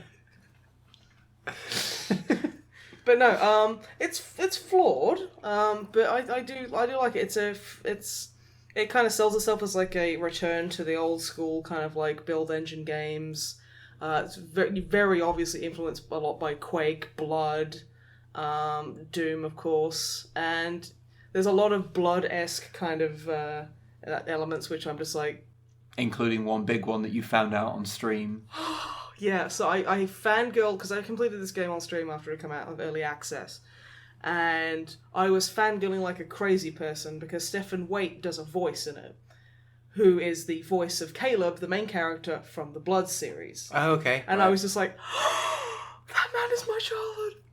Because there is a character who's talking, I'm like... He sounds way better than every other voice actor in no, this game. like, no shade, because like it's quite indie. It's very like two guys in a shed type game. So like, you want voice actors, you don't have much money, what are you gonna do? You're gonna voice your own game. So it's like, they weren't terrible, but like then this voice came in and it was just boom, like proper voice. It's like, wow. And that was Stephen Waite, and I lost my fucking mind because I love that guy. I love the Caleb voice. I love Blood so much. And like, yeah, it's got the speed, it's got the jumping around. I would say that like the bosses are probably where it falls short, because the bosses tend to be a bit... Some of them are a bit cheap. Some of them, but there's one called Mama, and like you have to fight her like on chunks of rock. Then there's like infinite like death pits beneath, and it's like, you just want to do the Willem Dafoe thing. No, I want to go Momo vs. Mama. Moon versus Ma. But yeah, no, so that's like a bit tricky, but like even with all of its faults, I thoroughly enjoyed it. And like the best weapon in the game, if you want to pick up Dusk, can recommend if you like the old build engine shooters and like all that kind of stuff. I will say that there is like a bar of soap in every level. It is the best weapon in the game. I'm not even joking. You throw it at an enemy and it'll kill him instantly. You see what I most like about it's this? amazing. Because once you found that, you just started taking the soap with you throughout levels and Yeah, hurling and at people. like chat was just like, can you take soap? And I'm Now, like, the no. best thing about that is that is an intentional thing. It is an Easter egg in the game of that the soap is the an best absurdly weapon. powerful weapon. But Because we didn't I was know throwing this. like plates at enemies and it wasn't really hurting them, but you throw the soap and it gibbs them. So So they just you- turn into little giblets. So it's like an intentional quirk of the game that's put in there as an Easter egg, but you found it organically, which makes it so It makes much it better. so much better. It was Because as soon as you it's fun. found it did that, every level you were looking for the soap, and there is Yeah. a soap in each level. Okay. Yeah. Is the soap a one-use item, or can you No. pick it up No, after you burn it? it's like an item that you can just pick up and throw or put down. So like you can just pick up like glasses or beakers or whatever and throw them. But yeah, you find the soap and you're like, yes, and you hold it. And if you throw it at them, it basically just turns them into squishy giblets. I don't think I got to use it on a boss. Yeah, I think generally you encounter bosses in areas where you have had to get rid of it somehow. Like you've gone through a teleporter or something, so you can't take it with you. Yeah. Okay. But yeah, no. Oh, it was a lot of fun. Look, I played some of the multiplayer as well, which is literally just like playing Quake online back in the day when I was a little girl. Really hyper fast. You got a twitch shot like a mother hecker, and it's just really, really good. I can recommend it if you're in for that kind of thing. Yeah. With Mechanicus, a Dusk. fairly slow turn-based thing. Dusk, a very twitchy old school shooter. Matthew, drummer Matthew. Yes. Drummered Matt. The drummered Matthias. Matthias. What is your game of the year? Universal Paperclips. My game of the year will be a game. Good. Which is an improvement of last year. Yes. Although I think as a downgrade from last year, I think last year's game of the year came out in the year that it was game of the year in. Yep. Admittedly, we have at no point directly specified our game of the year should come from this year. Oh, Doom 2016. Sorry, Matt, you were saying... Sorry. Yeah, so... I played Final Fantasy this year. Final Fantasy 7. It was quite a good game. Good game. Yeah, well, it's my favourite game of all time. It's So. from Yeah. like 98 though, so... But That's yeah, like I 20 feel like years that's, ago. I feel like That's like 30 years I ago. can get Fuck. if it's a game that could have been made now, I can 40 get away years with ago. it. But that's everyone knows that wasn't made this year. Yeah. It's like at least So- 45 years ago, dude. Come on. Oh, it's a toss-up between two games that everyone knows it's going to be two games. Yep. And it's not American Truck Simulator and Euro Truck Simulator. I'm counting them as the same game Okay, for the but purposes is it of American this. Truck Simulator 2? No, it is between Euro Truck Simulator 2 Okay. and the game that I now refer to as Happy Farm because Stardew Valley. it's Stardew Valley. Neither of which came out even remotely this year. No, but Stardew Valley might have. We checked when it came out of like Early access. early access, and it could have been this year. Mm-hmm. It wasn't. It was like 2016 or something. But it could have been this year. It's relative. It's more recent than Final Fantasy. It came out. VII, It came 60 out on years the ago. Switch and iOS this year. So if I claim that I played it on one of those things, I mean, you didn't. which I didn't, but if I claim I did, If you do. I think that's going to have to be Game of the Year on the on the basis that it could have been released this year. Okay. There we go. That's my decision. Okay, so it's Stardew Valley. Yes. Okay, good. No, that's actually a video game. It's a nice one. Proud of you. I mean, it's not much of a step up above. It's Paperclips with better graphics. I mean, it's really not. But okay. But yes, that's my input. Have you married anyone yet? No, not quite. I've up to like 8 hearts with pretty much everyone that you I could see. date. So you trying to fuck everyone? No, I don't want to do that. I feel bad about that. You can get polyamory. No, mods. no. I'm going out with. I gave the flower bouquet to Abigail. Everyone goes for Abigail. Yeah, she's just. I mean, coolest. she's just sweet. She is lovely. And I felt a bit bad because they like kind of give up their after you get married, which I don't know this because I haven't played, but they kind of give up their lives and just come and live on your farm. Yeah, So- they come and work on the farm with Yeah, you, so they can like so I water felt- plants for you. And So stuff. I felt a bit bad for doing that because my initial instinct was because Maru's really cool, She's but amazing. like she's No, the going to thing go is, far. they And I get felt their really own bad being room. like, just come and live on the farm and give up all your stuff. No, but they get I their own felt room too to mess bad. around with. So. Yeah, I I mean, know. Shane's but... is full of muddy footprints and empty beer cans and pizza, but that's because I've been in there. But plus, I've taken him away from that horrible Jojo Mart job. So he literally, like, you'll talk to him in the kitchen and be like, "I love living on the farm." Jojo Mart was disgusting. Yeah. You think it was miserable out front, you didn't see behind. It's like, yeah, dude. Oh, wow. I get that. And then I give him a pizza for breakfast, and he's like, "I love wife." Awesome. It's a good game. He's good. I haven't finished it yet, but I've done most things. I've got to the end of the mine and I've done most of the things, I Yeah. think, but I don't know how many Community extra. centre kind of stuff. That's you all. gotta And I've got like 2 things I need to give for that, and then that's finished. get. Yeah. I haven't ventured into the skull That's cave brutal. thing, Oh god, that's tough. which apparently just goes on forever. Yeah, you don't get like So- checkpoints like you Yeah, do there's in no a end to normal it. mine. It's infinite. Yeah. So It's terrible. The I worst. haven't And dared there's these venture into There's that these yet. green dragon things that are jerks. I hate them with every fibre of my being. Fair. They are literally the worst. So there's a couple of things left to do, but I'm assuming that's not going to ruin the game for me. So I'm feel fairly safe saying it's a good game. It's a good game. Good. So I guess with that perfunctory end of year thing done, then I guess we should go on to the questions. Questions. Questions. Yay! I don't know why you have a jingle now. It's not very good, but we've got it now. We'll workshop it. If someone wishes to send a question to us, what email address should they send it to? Matt? Oh, that fuck. Only drummer Matt at snipeandwib@gmail.com. There's no question mark in there, by the way. I forgot if it was drummer Matt or drummer Butt. It's drummer Matt. It's drummer Matt. You're the one that checks it. You're the person who should know this more than anyone else. I don't have to type it in to check it. That's true. Yeah, come on. And I had to say it like every fucking podcast. So, what questions do Terrible you have? email aside, we have some questions. And Terrible apologies to email people, address. because everyone knows that I only check them the day before or the morning of when we record. Or like 20 And to the minutes point where before. some people know that they'll email and go, hope this is in time. And I'm like, There was 3 weeks, Like- you fucking hacker. no, it makes no difference, because I only check them, and it's actually better probably, because otherwise this is an apology to everyone who emails the day after a podcast, because I will not check the emails for 2 weeks at that point, and then reply to them when it's completely lost all meaning. So apologies.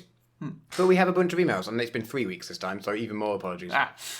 1 extra week of apologies. So we have 1, 2, 3, 4, 5, 6 emails. Okay, cool. Cool. So first up, Dan_C85. Hello. Who I decided to pronounce the underscore in.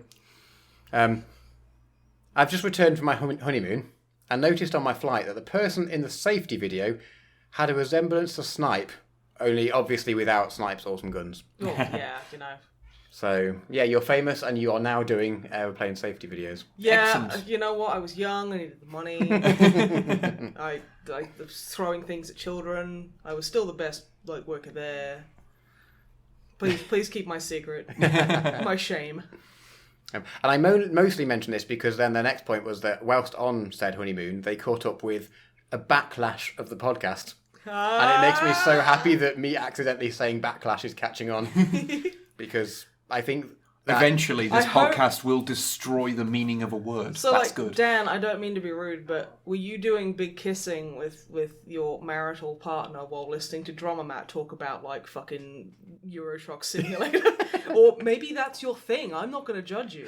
If you're just like, oh, yeah, Beardy Boy talks about boring game for an hour and a half.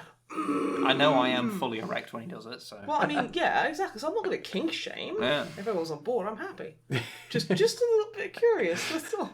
Being a bit nosy. He said big kissing, and that it instantly makes me suspicious of it as some sort of big organisation. Big kissing. Big kissing. It's They'll they're get in you. cahoots with Big Pharma.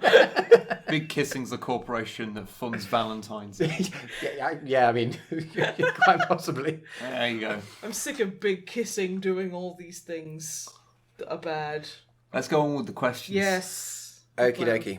So they have a thought on your... So they have a thought on your Primarch Husbando judgment. Oh, yeah. They were surprised that Snipe didn't say Corvus Corax. I did. Did you? Yeah. No, I don't even You remember didn't. what you said. Didn't you? You're just lying. You're just lying. No! Quite convincingly. Because, but their point is that he's basically a 40k version of your Stardew Husbando. Well, I mean, Shane isn't he's not sitting there listening to Linkin Park all day, cutting his own bangs terribly, so I'd say maybe not. Corvus is actually pretty good. You should read Deliverance Lost. I know, I just like saying really inflammatory things and then having no consequences because I ignore the comments. I mean, that's true. And finally, their last point is that they have attached 2 photos of their dog, Bronte. One as a grown-up dog and one as a pupper. Good. So Thank you. they may, I'll say they probably will, but I have to say may because sometimes I forget, be put up on Twitter when this comes out. When will you be in a place where you can do that? When it comes out, on Monday probably. Okay, so I'll harass you on Cool. Monday if you don't. Yeah. I'll send you lewd messages until you do it. I mean, you're going to do that anyway, really. Well, I'll put them in the lewd message. I'll be like, You're going to draw, upload dog pictures on your wiener and just send in pictures of your wiener? no. I mean, I'm not giving you ideas. I'm just kind of I was going to be like, hey Matt, how is your penis Okay, doing? moving on from the penis. Here is the thing you need to do today, which is to Is it upload the penis? The penis is the thing. Yes. Okay, Because you might get confused. moving on. Moving Yeah. on. And I can't believe that I'm the voice of reason in this situation. For once. So next up, Wolfen99. They said a few bits and bobs, thanking us for helping out them with a few bits and validating them. I think on a stream. I think so. I'm glad we could be of service. Yeah. Weren't nothing. It's nice to be nice. Their questions. What are your guys' thoughts on Primarchs, loyalist and non-loyalist, in Dreadnoughts? Pretty rad. Put them in the Dreadnoughts. Make them have kicky fights. Sounds amazing. My sort of thought is that there's... I sort Give them Dreadnought stats because they're not going to be as fancy in a Dreadnought. I sort of feel that like a Primarch should either be... They're either like well enough to fight or they're dead. And basically there is no thing between them. They can be more efficient at fighting, like by being at tip-top shape, but even them on their deathbed can still fight. Okay, well what about, because I think this is a happy medium that I would prefer, what about a Primarch who has just 2 Dreadnought fists on their hands? Oh, they can have Dreadnought close combat weapons, that's fine. No, just Dreadnought fists, a power fist with the little grabby fingers. Yeah, they can have... If they've just had their arms removed for some reason, replace them with that, that's fine. No, just their hands. Just their hands. Yeah. That's fine. They have Dreadnought hands. That's fine. No, they've lost their whole arm, but they've just got their hand attached to their shoulders.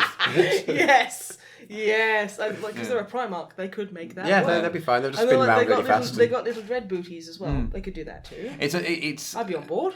Yeah, I don't know. It just doesn't feel like... Because Primarchs are kind of often described as being almost mythical, because they are, like, ultimately, they're part space magic. Okay, then stick them in a fucking, like, Imperial Knight. I don't give a fuck. So it just doesn't feel like there'd be any point where they would be laid low enough. And, like, the only sort of one who I can really think of who's been like that is Horus when he was stabbed and goes through the things that ends up with the heresy happening. But like he would have died without it happening. So I don't know. It feels like they should be able to heal through anything that would require you to go in a Dreadnought. No, that's Do you know what I mean? But yeah, no, I still vote for the whole like they get their arms cut off, they have Dreadnought hands put on the stumps. Okay, well we'll put that on the maybe pile. No. The pile is out the window. Yeah, the Emperor has a suggestions box, right? So yeah. This is out the fucking airlock. I guess apparently. actually, to be fair, I guess the Emperor being on the Golden Throne does kind of throw a wrench in my plans there because he's effectively He's way in a more powerful Dreadnought that than a is Primarch. a mountain. yeah. Yeah, they should have just cut his arms off and put Dreadnought fists on his elbows. Not on his elbows because those were off. I mean on the shoulders. Do you want to know a fun little bit of trivia from me as a young'un? Yeah. When I was first into 40k, I thought it'd be really cool to make a custom Dreadnought model that was the Emperor because I didn't actually understand how the Emperor worked at all. And so I wanted to make like a super good Dreadnought, and I thought, and that was like my idea. I never did it, but that was like my plan. That's super cute, but yeah, so I guess actually considering that the Emperor can be laid low like that, I suppose Primarchs probably could then. So fuck me, I guess. It just seems like thematically it wouldn't make much sense. You know what I mean? Mm-hmm. But whatever. All right, next question. What are your thoughts on a name like Frecky for someone to change to? I think that's a good name. It's a cool name. Gary is also a good one, but you'd probably have people calling you Jerry. So yeah, Frecky's a good one. Frecky is a cool name. That's a good name. And they also sent 2 pictures of dogs. Yes. So, more dogs. There's going to be a whole dog thread, which makes me very happy. Good puppers. Yes, the best puppers. Righto. Next up, Ineptus Astartes, which I love as a name. That is a good name. It's a good name. So first up, they said just a quick thing saying thanks for, us being cool. Okay. Thank you. And just talking about things Yeah. because they're normal to talk about, which is nice. No, glad. It's always nice to hear. Yeah. Also, they apologise for a long email. They've had a bit of a backlog. That's okay. Backlash. Backlash at emails. That's what So we're first doing. up, a few anime recommendations. Okay. They did specify maybe more for you two. I've watched an anime. You've at some watched point. Pokemon's probably. I have watched Pokemon. I watched various Gundam series. I've watched a few. That is so you, though. But these 3 recommendations, all 3 are on Crunchyroll. Nice. so they're And now I relatively want to eat a accessible. Crunchyroll. Thanks so much, Ineptus. And they're all relatively short, between 12 and 15 episodes. Cool. So it's not like a huge Also, time it's sink. I like the shorter like Erased was like that, where it was just like one series and that's the entire story, and I love those because it's not like fucking Bleach that's got like 8 billion episodes and is still going. Yep. So first up, I'm going to pronounce all of these wrong. Hakata tonkotsu ramen. Yes, what Snipe said. It's about Hitman. I like it already. Good. Also, I will recommend one to you, Ineptus, if you haven't seen it already. Gunslinger Girl, but only the first season, because then it's shit. But if you like things about Hitmen, that one's pretty good. I like it a lot. Also, it's just really good drawings of guns. Next one is Megalobox, which is a sports anime. No. Okay. Oh, those are pretty popular. They say they're not usually a fan of sports anime, but this one they really enjoyed. Oh, okay. So, but the third one was Double Decker, Doug and Kirill, Okay. which is a slightly ridiculous crime action comedy. Okay. But, manages to hit you in the feels surprisingly often. Oh. So they send apologies for no dog pictures. Okay, the apologies, like, grudgingly accepted. But given Snipe's love of bishy boy-faced horses, That's very they specific, thought I that guess. they thought a restaurant that they passed through on their way to work might amuse her. Okay. Oh, the Yabby house. I think one of us needs to describe what we're looking at here. That boy is a fitty. Oh my goodness. Okay, so it's the Yabby house is like an Asian food restaurant as opposed to all Presumably. those restaurants, presumably. And in the middle, it's got a little lobster with pinchy claws and a bow tie, and a super vicious guy's head on it. He looks like a K-pop star. I know, That's a crustacean. He does. Crustacean pop. That's what the K stands for. Yeah, for some reason. Yeah, because apparently we've all just forgotten how to spell. Damn, look at that hair though. Fuck, that is some beautiful hair. Shall I add this picture onto the Yes. dog thread? Yeah, Yes. yeah. This that's is going. an honorary doggo. Yes. I really want to go to this restaurant or I whatever. think the I'm fuck going to it have is to now. alt-tab away from this, otherwise No. we're not going to get anything done. He's my lobster boyfriend. Come back. See, lobsters feel pain when they're torn away from people they love, Max. It is true. Okay, and last up, they've got some thoughts from various episodes in the past Okay. that they haven't had time to message about. Okay. So first Okay. off, from episode 8, apparently we promised to do some classy porn reviewing, Oh shit, did we? and Wow. they're wondering where it is. Okay, well, I've been trying to convince Wib to let us review Lemon Stealing Whores. He won't. Although that is the best pornog in the world. I think it's safe to say when it comes to promises we make on the podcast, we lie a lot. I don't. Snipe lies a lot. I don't. Like right now. I'm not. Heck off. Snipe, any more daddy dating Let's Plays? Yes, I've been New Year. I'm gonna try and get my ass into gear and get over this anxiety and You did actually. terrible shit. You did actually I did recently. do content for my own channel Yeah, you because did. that's in reference to I did a Dream Daddy Let's Play that I just kind of stopped because mental health and everything kind of got bad. I didn't stop it officially, but I just haven't done any in like a year. So New Year. Haven't you still got like 3 episodes that are just waiting They're on the hard they're drive? literally just sat there in Vegas not doing fucking nothing. Yeah. So I'm gonna get that shit done. I'm gonna get that Nice. shit finished, even though my dad's Sona doesn't really look anything like me anymore, apart from the piercings. Yeah. So yeah, but no, I'm surprised people are still interested. But no, yeah, I will. I'm definitely aiming to get back on that. Next up, some comments on various eat a thing food things. Okay. So 100% agree with Stroop Ruffles. They are awesome. They Yeah. are so They- good. They're so good. Bananas, banana bread, oysters, and avocados are all disgusting. Yeah, Yeah. no, this is just truth. I agree with one of those things. Better be fucking. One of these things is not Avocados. like the others. No, you're right. They're all disgusting. They particularly hate bananas because they smell like someone threw a body into a trash can full of rotten fruit and left it in cairns for a few months. Yeah, Oddly mate, you're not specific. wrong. But that's exactly what they smell like, though. That's a fucking nice one, dude. Oof. Specifically cairns. Specifically, no, it's like Melbourne. That's way off. Oh, hang on, because it carries on. But people, in Australia anyway, are just opening them up all over the place with no regard to the effect of the smell on other people. Yeah, no, Yeah. Australians who like bananas need to be stopped. Quite frankly, they are the biggest menace. They're going to suggest Full Grim as a husbando, but it was already mentioned a few podcasts Yeah, ago. yeah. Can you remember what you rated him as? Fuck, I can't remember what. I think we I probably. can't remember my own name, dude. I think he probably got rated as a solid 10. I rated his butt as a 10, probably. Because it's a huge, juicy boy butt. Speaking of which, episode 22, Yeah. can you remember? Episode 68. Nah, because literally the whole podcast I've gone, my brain has been going, next episode is number 69. Next episode is number 69. That's all I have. Okay, but episode 22 Yeah. mentions a Snipe drawing of Full Grim in a mankini.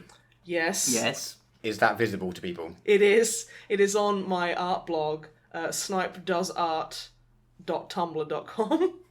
It's. Is it still allowed on there now? Porn's not allowed. I have literally drawn It's a fine, naked McCree and a naked Mercy and tagged it NSFW and nothing has been done. But if you post a picture of the fucking Mojave Desert, it will flag it as inappropriate. To be fair, Because too much of that fucking sand. Ooh, who here thinks sand is fucking I got a picture of a sexy? squig flagged as inappropriate. Maybe they Squigs thought are hot. it was like a smushed fleshlight with teeth. I mean, kind of. I mean, to be fair, everything's a fleshlight if you're brave enough, so... Any squig can be. Yeah. Squig lights, they call them. Yeah. That's the It's a 40k very... after The that. fleshlight squig is the worst kind of squig. I'm glad it was retconned in Rogue Trader. It wasn't. It was. So many of those squigs weren't. Anyway. Next up, Walker Rollins. They've got a husbando. Okay. Ooh, So his name is John Rochard. Rashad. Okay. We have first up we have a picture. Okay. If he's not the Yabby Crab Boy, I don't give a fuck. So he's the one on the left, yeah? He's presumably the one in the centre. Is he from Fortnite? Pass. Wait. We have some. So he said he has John on his jacket. It must be him. Okay. It must But be, we have yeah. some more information. Okay. So So far, I'm like he has a stable job within a mining company. He's the foreman. Okay. He is kind and compassionate when dealing with his subordinates. He cares deeply for the safety and well-being of his workers. Oh, so he's a kind of caring dude. I like that. He's generally tough, capable of knocking a man out with a single strike under the right conditions. Well, yeah. And he's generally calm, pleasant and friendly. His hobbies mainly include watching sports and enjoying a cold beer. Okay. Well, he seems He seems like a nice guy. like a more believable, more homely version of Mike Hagar. So I'm on that basis alone willing to give him a 10. Yeah, no, I'm going to give him a solid 10 because not only does he look like a thick, juicy daddy, he's like a really caring dude as well. He looks like he could be both a daddy and a father. Well, Yeah. Mostly a daddy. interesting. Oh, yeah. Interesting you should say, Daddy, because this guy also makes them wonder if we have a waifu/husbando variant for dads. Oh. So Well, I mean, daddies? A or- daddy rating. So, well, there is like, I mean, I guess waifu husbando. Okay, yeah, we'll have waifu/husbando, daddy or mummy daddy rating, and then we'll have parent rating. What? Do you want them to just adopt you and be your parent? Not, So what's not in the- a sexual way. So what's the daddy mummy daddy one? That, you know what I'm talking Surely that works, but surely that's the same as No, the husband and waifu thing. No, I'd say like daddy, mummy, daddy thing is more kind of like this pure kind of like love. So you'll see a tweet and you just clist on it really hard. Clift isn't going to be a thing. Full circle! But yeah, so yeah, daddy, mummy, daddy, wait, no. Daddy or mummy daddy rating, that's like a super thirst. What are you fucking rubbing your eyes at with your skull for? No reason. Okay, but yeah, so there's like the 3. Okay, I think we should probably move away from dads. Basically send us like fuck, marry, parent. Send us fuck, marry, parents. Fuck, marry, parents is just the current state of pornography. Oh, you don't want to know. No, I don't think I do. You don't. No, wanna okay, know. we're moving on. Moving on. Moving on. Guevesa Yui Ryan Mateus Codner of the 212th Hunter Cadre Human Auxiliary Division. Oh, okay. Hello. I pronounced I'm all of the gonna call words you in the right Gwen. order, Good. I think. A few questions. First, are you guys going to release any new music? Well, I mean, if you don't count the fact that occasionally I'll just sing a stupid song about golden dongs, then, I mean, presumably. I guess eventually, maybe. Yeah. When we're a band again. Yeah. Well, I mean, the fact that somebody, not naming any names, literally doesn't live in this country at the moment. Yeah, dick up, wait. No. I'm here now. Well, I guess we'll get like a year's worth of banding in then, shall we? I would assume at some point some music will happen somehow at Yes. some time, but there's no current timetable on any of that, I'm afraid. I hope that answer is vague enough for you. I mean, we could try harder to make it even more vague, but, you know... Okay, music will happen at some point in the history of humanity. Sometimes it might come from us, but It's who knows? not if, it's when. But until then, it's all on Spotify, etc. And actually, 2 of the older album and the older EP are back on Spotify, which Oh, are they they? were off for a while for Yeah. Spotify reasons. Spotify is about as good as YouTube is. So Oh, good. Yeah. sometimes it just doesn't. But All of our old music's on there to listen to. And Yeah, even don't. and even the stuff that isn't on Spotify, the stuff that is too shit for us to care about, is It's on on our YouTube YouTube channel. somewhere, yeah. Our entire discography is on YouTube. Yes. But you should do it on Spotify because we Including eventually get money from that. Including Yeah. the very first EP, which is probably shit. Oh, it is. Probably. It's not. It's not as bad as you remember. Still not very good, but for completeness, it's up there. Okay. Second question. If you could rewrite the lore for your primary 40k army, what would you change? No Wolfen, no Murderfang. And also, I'm the Primarch. Oh shit! Here comes GW. I mean, I don't want much. I think that's fairly Honestly, reasonable. actually, if I was to be in charge of the Wolves, it would be amp up the Vikingness, amp up the Viking and just give them a lot nullify of, the like, werewolfness. Yeah. Like actual, like as much as I think Nullify, not werewolves. turn down, just get rid of. Get Yeah, rid just of. make it so that they think that wolf pelts are really cool and wolf teeth and stuff. Yeah, and Just not make them Wolfen actual is werewolves. Wolfen is so stupid. Wolfen is just a berserker rage thing. Yeah. Okay. That's what I do. Yeah, I don't know what to do. I just like orcs. I think they're fun. I don't know. If... Would you put in purple orcs? Porks. Porks. Would you have porks? I'd probably make it so. I'd probably like to put it in so that they could still be more affected by chaos than they currently can. Mm-hmm. I'd be up for like doing that. But then and there's like Gene Stealer orcs and stuff. But like I don't think there's anything technically that means that they can't exist. It's just the models for Gene Stealer cults are all human. You're not going to say that you'd write back in full looted wagons? Well, that's not the law. Because looted wagons have always existed. Write in the law that if you don't have it in the crunch, then you're going to get kicked in the nuts. I would, if I could do anything, all I'd probably do is just Make it so that the Wolfen don't exist. And that might bring back Makari. No, that's... Yes, do that, please. That sweet little gobbo. They need to live. Or no, actually, you know what I'd do? Is I'd make grot rebellions be a way bigger thing. That's good. And then I'd nudge whoever's writing the crunch part to make it so there's a feasible army you can run like that. Good plan. As opposed to just running a shitload of grots and going, wow, I guess grots are fucking shit. I guess everything's dying. So yes, what would you do for your Tau boys? I would, because they started off, when I started collecting them, they were space communists, kind of. They were like greater good for everyone, and when they like took over new planets, they kind of they didn't like do it too badly in the universe of 40k. Given the context we're working with. And they were quite good, and it's kind of slowly moved to from greater good for all to greater good for the guys in charge. And it's sort of gone, okay, you're the one, like, kind of goodies, you're kind of just now kind of baddies. Maybe not as bad as the Imperium and basically everyone else. Yeah. But they're still not good anymore, really, I did like the idea of them being, like, the goodest guys out of the lot, but I also like the idea of them being good, but also being completely fucking irrelevant, so it doesn't matter. Because that's the thing, they were just such a small part of space. It doesn't matter how good they were because the universe was too bad, so you could have them be good, and it still the setting still functions. So so that's what I'd change. yeah, just make them good, make them unambiguously good. Yeah, well, not even that, just less bad than they kind of are seemingly to be. Yeah. Okay. Cool. Finally, one quick request for Snipe. As the lead writer of Age of Sigmar, she listens. would it be possible for you to write in the dwarves giving the lizardmen guns? Because they run a lizardman army and would love to have them riding dinosaurs shooting guns. Yeah, go on. Done. That's Sold. a good idea.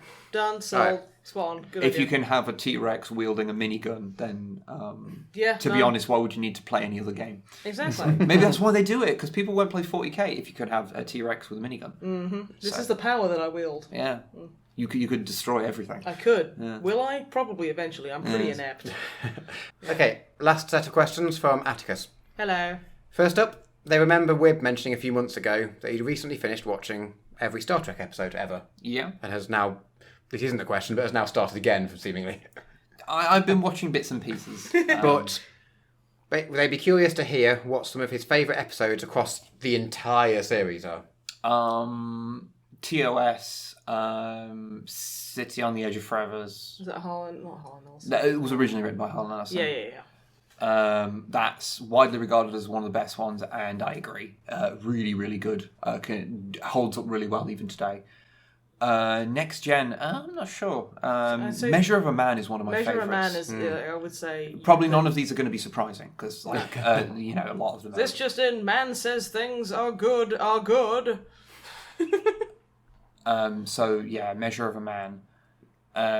For DS9, Far Beyond the Stars, which is the one where he, you know, Cisco believes that he is a... like sci-fi writer back in like the 50s or 60s. That's a really and basically good episode. the whole thing of like, the racial allegories to things throughout Star Trek all fall away, and it's like, no, this is just a story about straight up racism and just Not being obfuscated by sci-fi masks. No allegories here whatsoever. And it's just a really cool story. There's a Buffy the Vampire Slayer reference in that one. There is indeed, yes. Yeah. Because Armin Shimmerman's he's in the it, principal in Buffy. as well as TV Quark show. in As well as Quark in DS9. yeah. So on his desk, just in case people want, he's written like idea for a comic like it was like teenage girl vampire slayer. It's like it's got something like that in there, and it's like that's nice. I can't for Voyager. I can't really think offhand. There's a handful of decent episodes Definitely of it. the I guess axolotl. Whatever it's called, the one. No, fucking not Threshold. Fuck off, Threshold. I thought you said flesh holes. Well, I mean, it does contain flesh holes, I guess. Okay, most movies contain a flesh hole. That's Just a very usually you rude can't way. see it. Yeah. At least one. And I'd say for Voyager, it'd probably be the one, I always forget its name, but it's the one where the Herodian take over Voyager and it becomes a whole World War II holodeck thing. That's kind of fun. I always like that one. And for Enterprise, I can't even remember individual The episodes. one that has the dog in it the most. Because the dog... No, because the one that's got the dog in it the most is probably not at sickbay, and that's one of the worst episodes of it. Okay, the one that has the dog in it, because I like the dog. My favourite captain. I'm not really sure with Enterprise. I've only watched through it once, so in picking out individual episodes, all I remember is season 3 and 4, especially season 3, are just so far ahead of the others. What about Discovery then? Discovery, because it's kind of a continuous story, I kind of forget which episodes are which. The one where... the one with Harry Mudd, where he's like a psycho murderer, the concept of it, where they're just going through the same time loop over and over again, is very Star Trek at least. Even if Harry Mudd is not the same Harry Mudd that we encounter later on. And the turnaround where you find out the backstory of Captain Lorca, that's an interesting episode, but they've all got convoluted, like, pretentious names, so I always forget what they're called. Yeah. Animated series has got to be the Magics of Magus 2, where Kirk has a magic fight with a pilgrim who's voiced by Captain Blue. Oh god, it's really weird. That's Okay. a weird one. But yeah, No, good rundown. Good. Yeah. Good. Second, we've got a husbando to rate. Cool. yeah. The legendary Slime Arbo. I'd be afraid to give anything less than an 11 for him. I'm gonna give him a 5. Oh god. Oh. Come at me, Marbo. Fucking at me. Okay, let's move on. You might not notice. Slime Marbo, please respond. Final question of the podcast. Mm-hmm. The most poignant. Oh, Snipe, yes. what is your opinion on bees? Bees? They are fuzzy little darling boys, and I love them dearly. And we'll all die without them. Which we're going to, because bleh. I think bees are bees are OGs. They are so cool, and they're keeping us all alive, and they don't even mean to do it, because they're super fuzzy, like, bros. Yeah. Yes. I know, I really want a beehive. But we currently have no outside space, so we'd have to have it in our flat, which probably wouldn't end well. Well, I mean, it would keep the bees warm, and you just have to let them accept you as, like... Well, you'd have to accept them as the alpha of the flat. And, like, every time they come over, you'd have to lie down in the corner and just be like, I'm not worthy, kind of thing. And then they'd be like, yes, child. And then they'd fly into a hand and stroke you. Like, good. And they'd all kind of buzz a little bit. They'd buzz at a certain frequency, so it would sound like words. Quick question. Yeah. Quick question. Yeah? Have you... I do not take constructive criticism on my ideas, no. Okay, well, no, that wasn't it. I was just going to question if you have ever seen... Bees? Yes. outside of cartoons made in the 1930s. No, I have seen bees. I've seen loads of bees. How many of them have So formed many. a swarm hand? More than you'd think, but less than you'd hope. Both of those are 0. Imagine my surprise. But yeah, it is a real phenomenon, and ask any beeist, they'll tell you. Okay. Beist. Yeah, the people who take care of bees. A biologist. The biologists, that's what they call them. Where they have the bee farms. Good. Where they farm bees and they milk their little udders and get the honey out. Okay, I'm going to move on now because we're out of questions, aren't we? We are, yes. And the Okay, podcast well, has gone on for too long. I thought that was a really good question, though. It was a good question. Your Yeah. answer... Oh, not wow. so much. Okay. Fucking It biologist was over technically here. an answer. And it was an answer. Was it good, though? Was it? Not sure that's the point of these questions. That's a fair... Actually, you know what? It's a fair point. If someone expected good answers, they wouldn't be sending them If here. someone expected anything good, they wouldn't be asking me questions. We do have one final thing to just briefly mention before we finish up, and that is that we are going to be watching the Choose Your Own Adventure Black Mirror episode, which... what's it called? Bandersnatch. We're going to be watching that all like individually, so like Matt's going to be watching it separately. himself, and then we'll be watching it together. Like me and Snipe were watching that together. And so we'll talk about our different experiences of it when we come to the podcast next time. So if you don't want to get spoilers for that, watch it in the next 2 weeks. Yeah, also, we will basically tell you, probably give you a timestamp or whatever, and be like, oh, it's at this time when we stop talking about it. Yeah, So it's fine. Yeah. We'll try and figure something out. We'll but try and figure something out, but yeah, just try and play along with us at home, and send us in more husbandos or waifus, or like, what was it, fuck, marry, parent? Like, questions. I'm not sure I'm happy about I'm this. happy it's happening, about so- It's happening, so you're just going to have to fucking put it up The with history of the Snipe and Wib YouTube channel, I'm not sure if I'm happy about this. Well, it's happening. Oh, it. That's literally good. our like, usual back and forths. Yeah. But yeah, so we hope you had a wonderful festive period and wish you a happy new year. Yes. Yes. From us at the MisanthroPod, I've been Snipe, that's been Wib, and that's been Le Drumblebim. Bye-bye, everybody. Goodbye. Bye.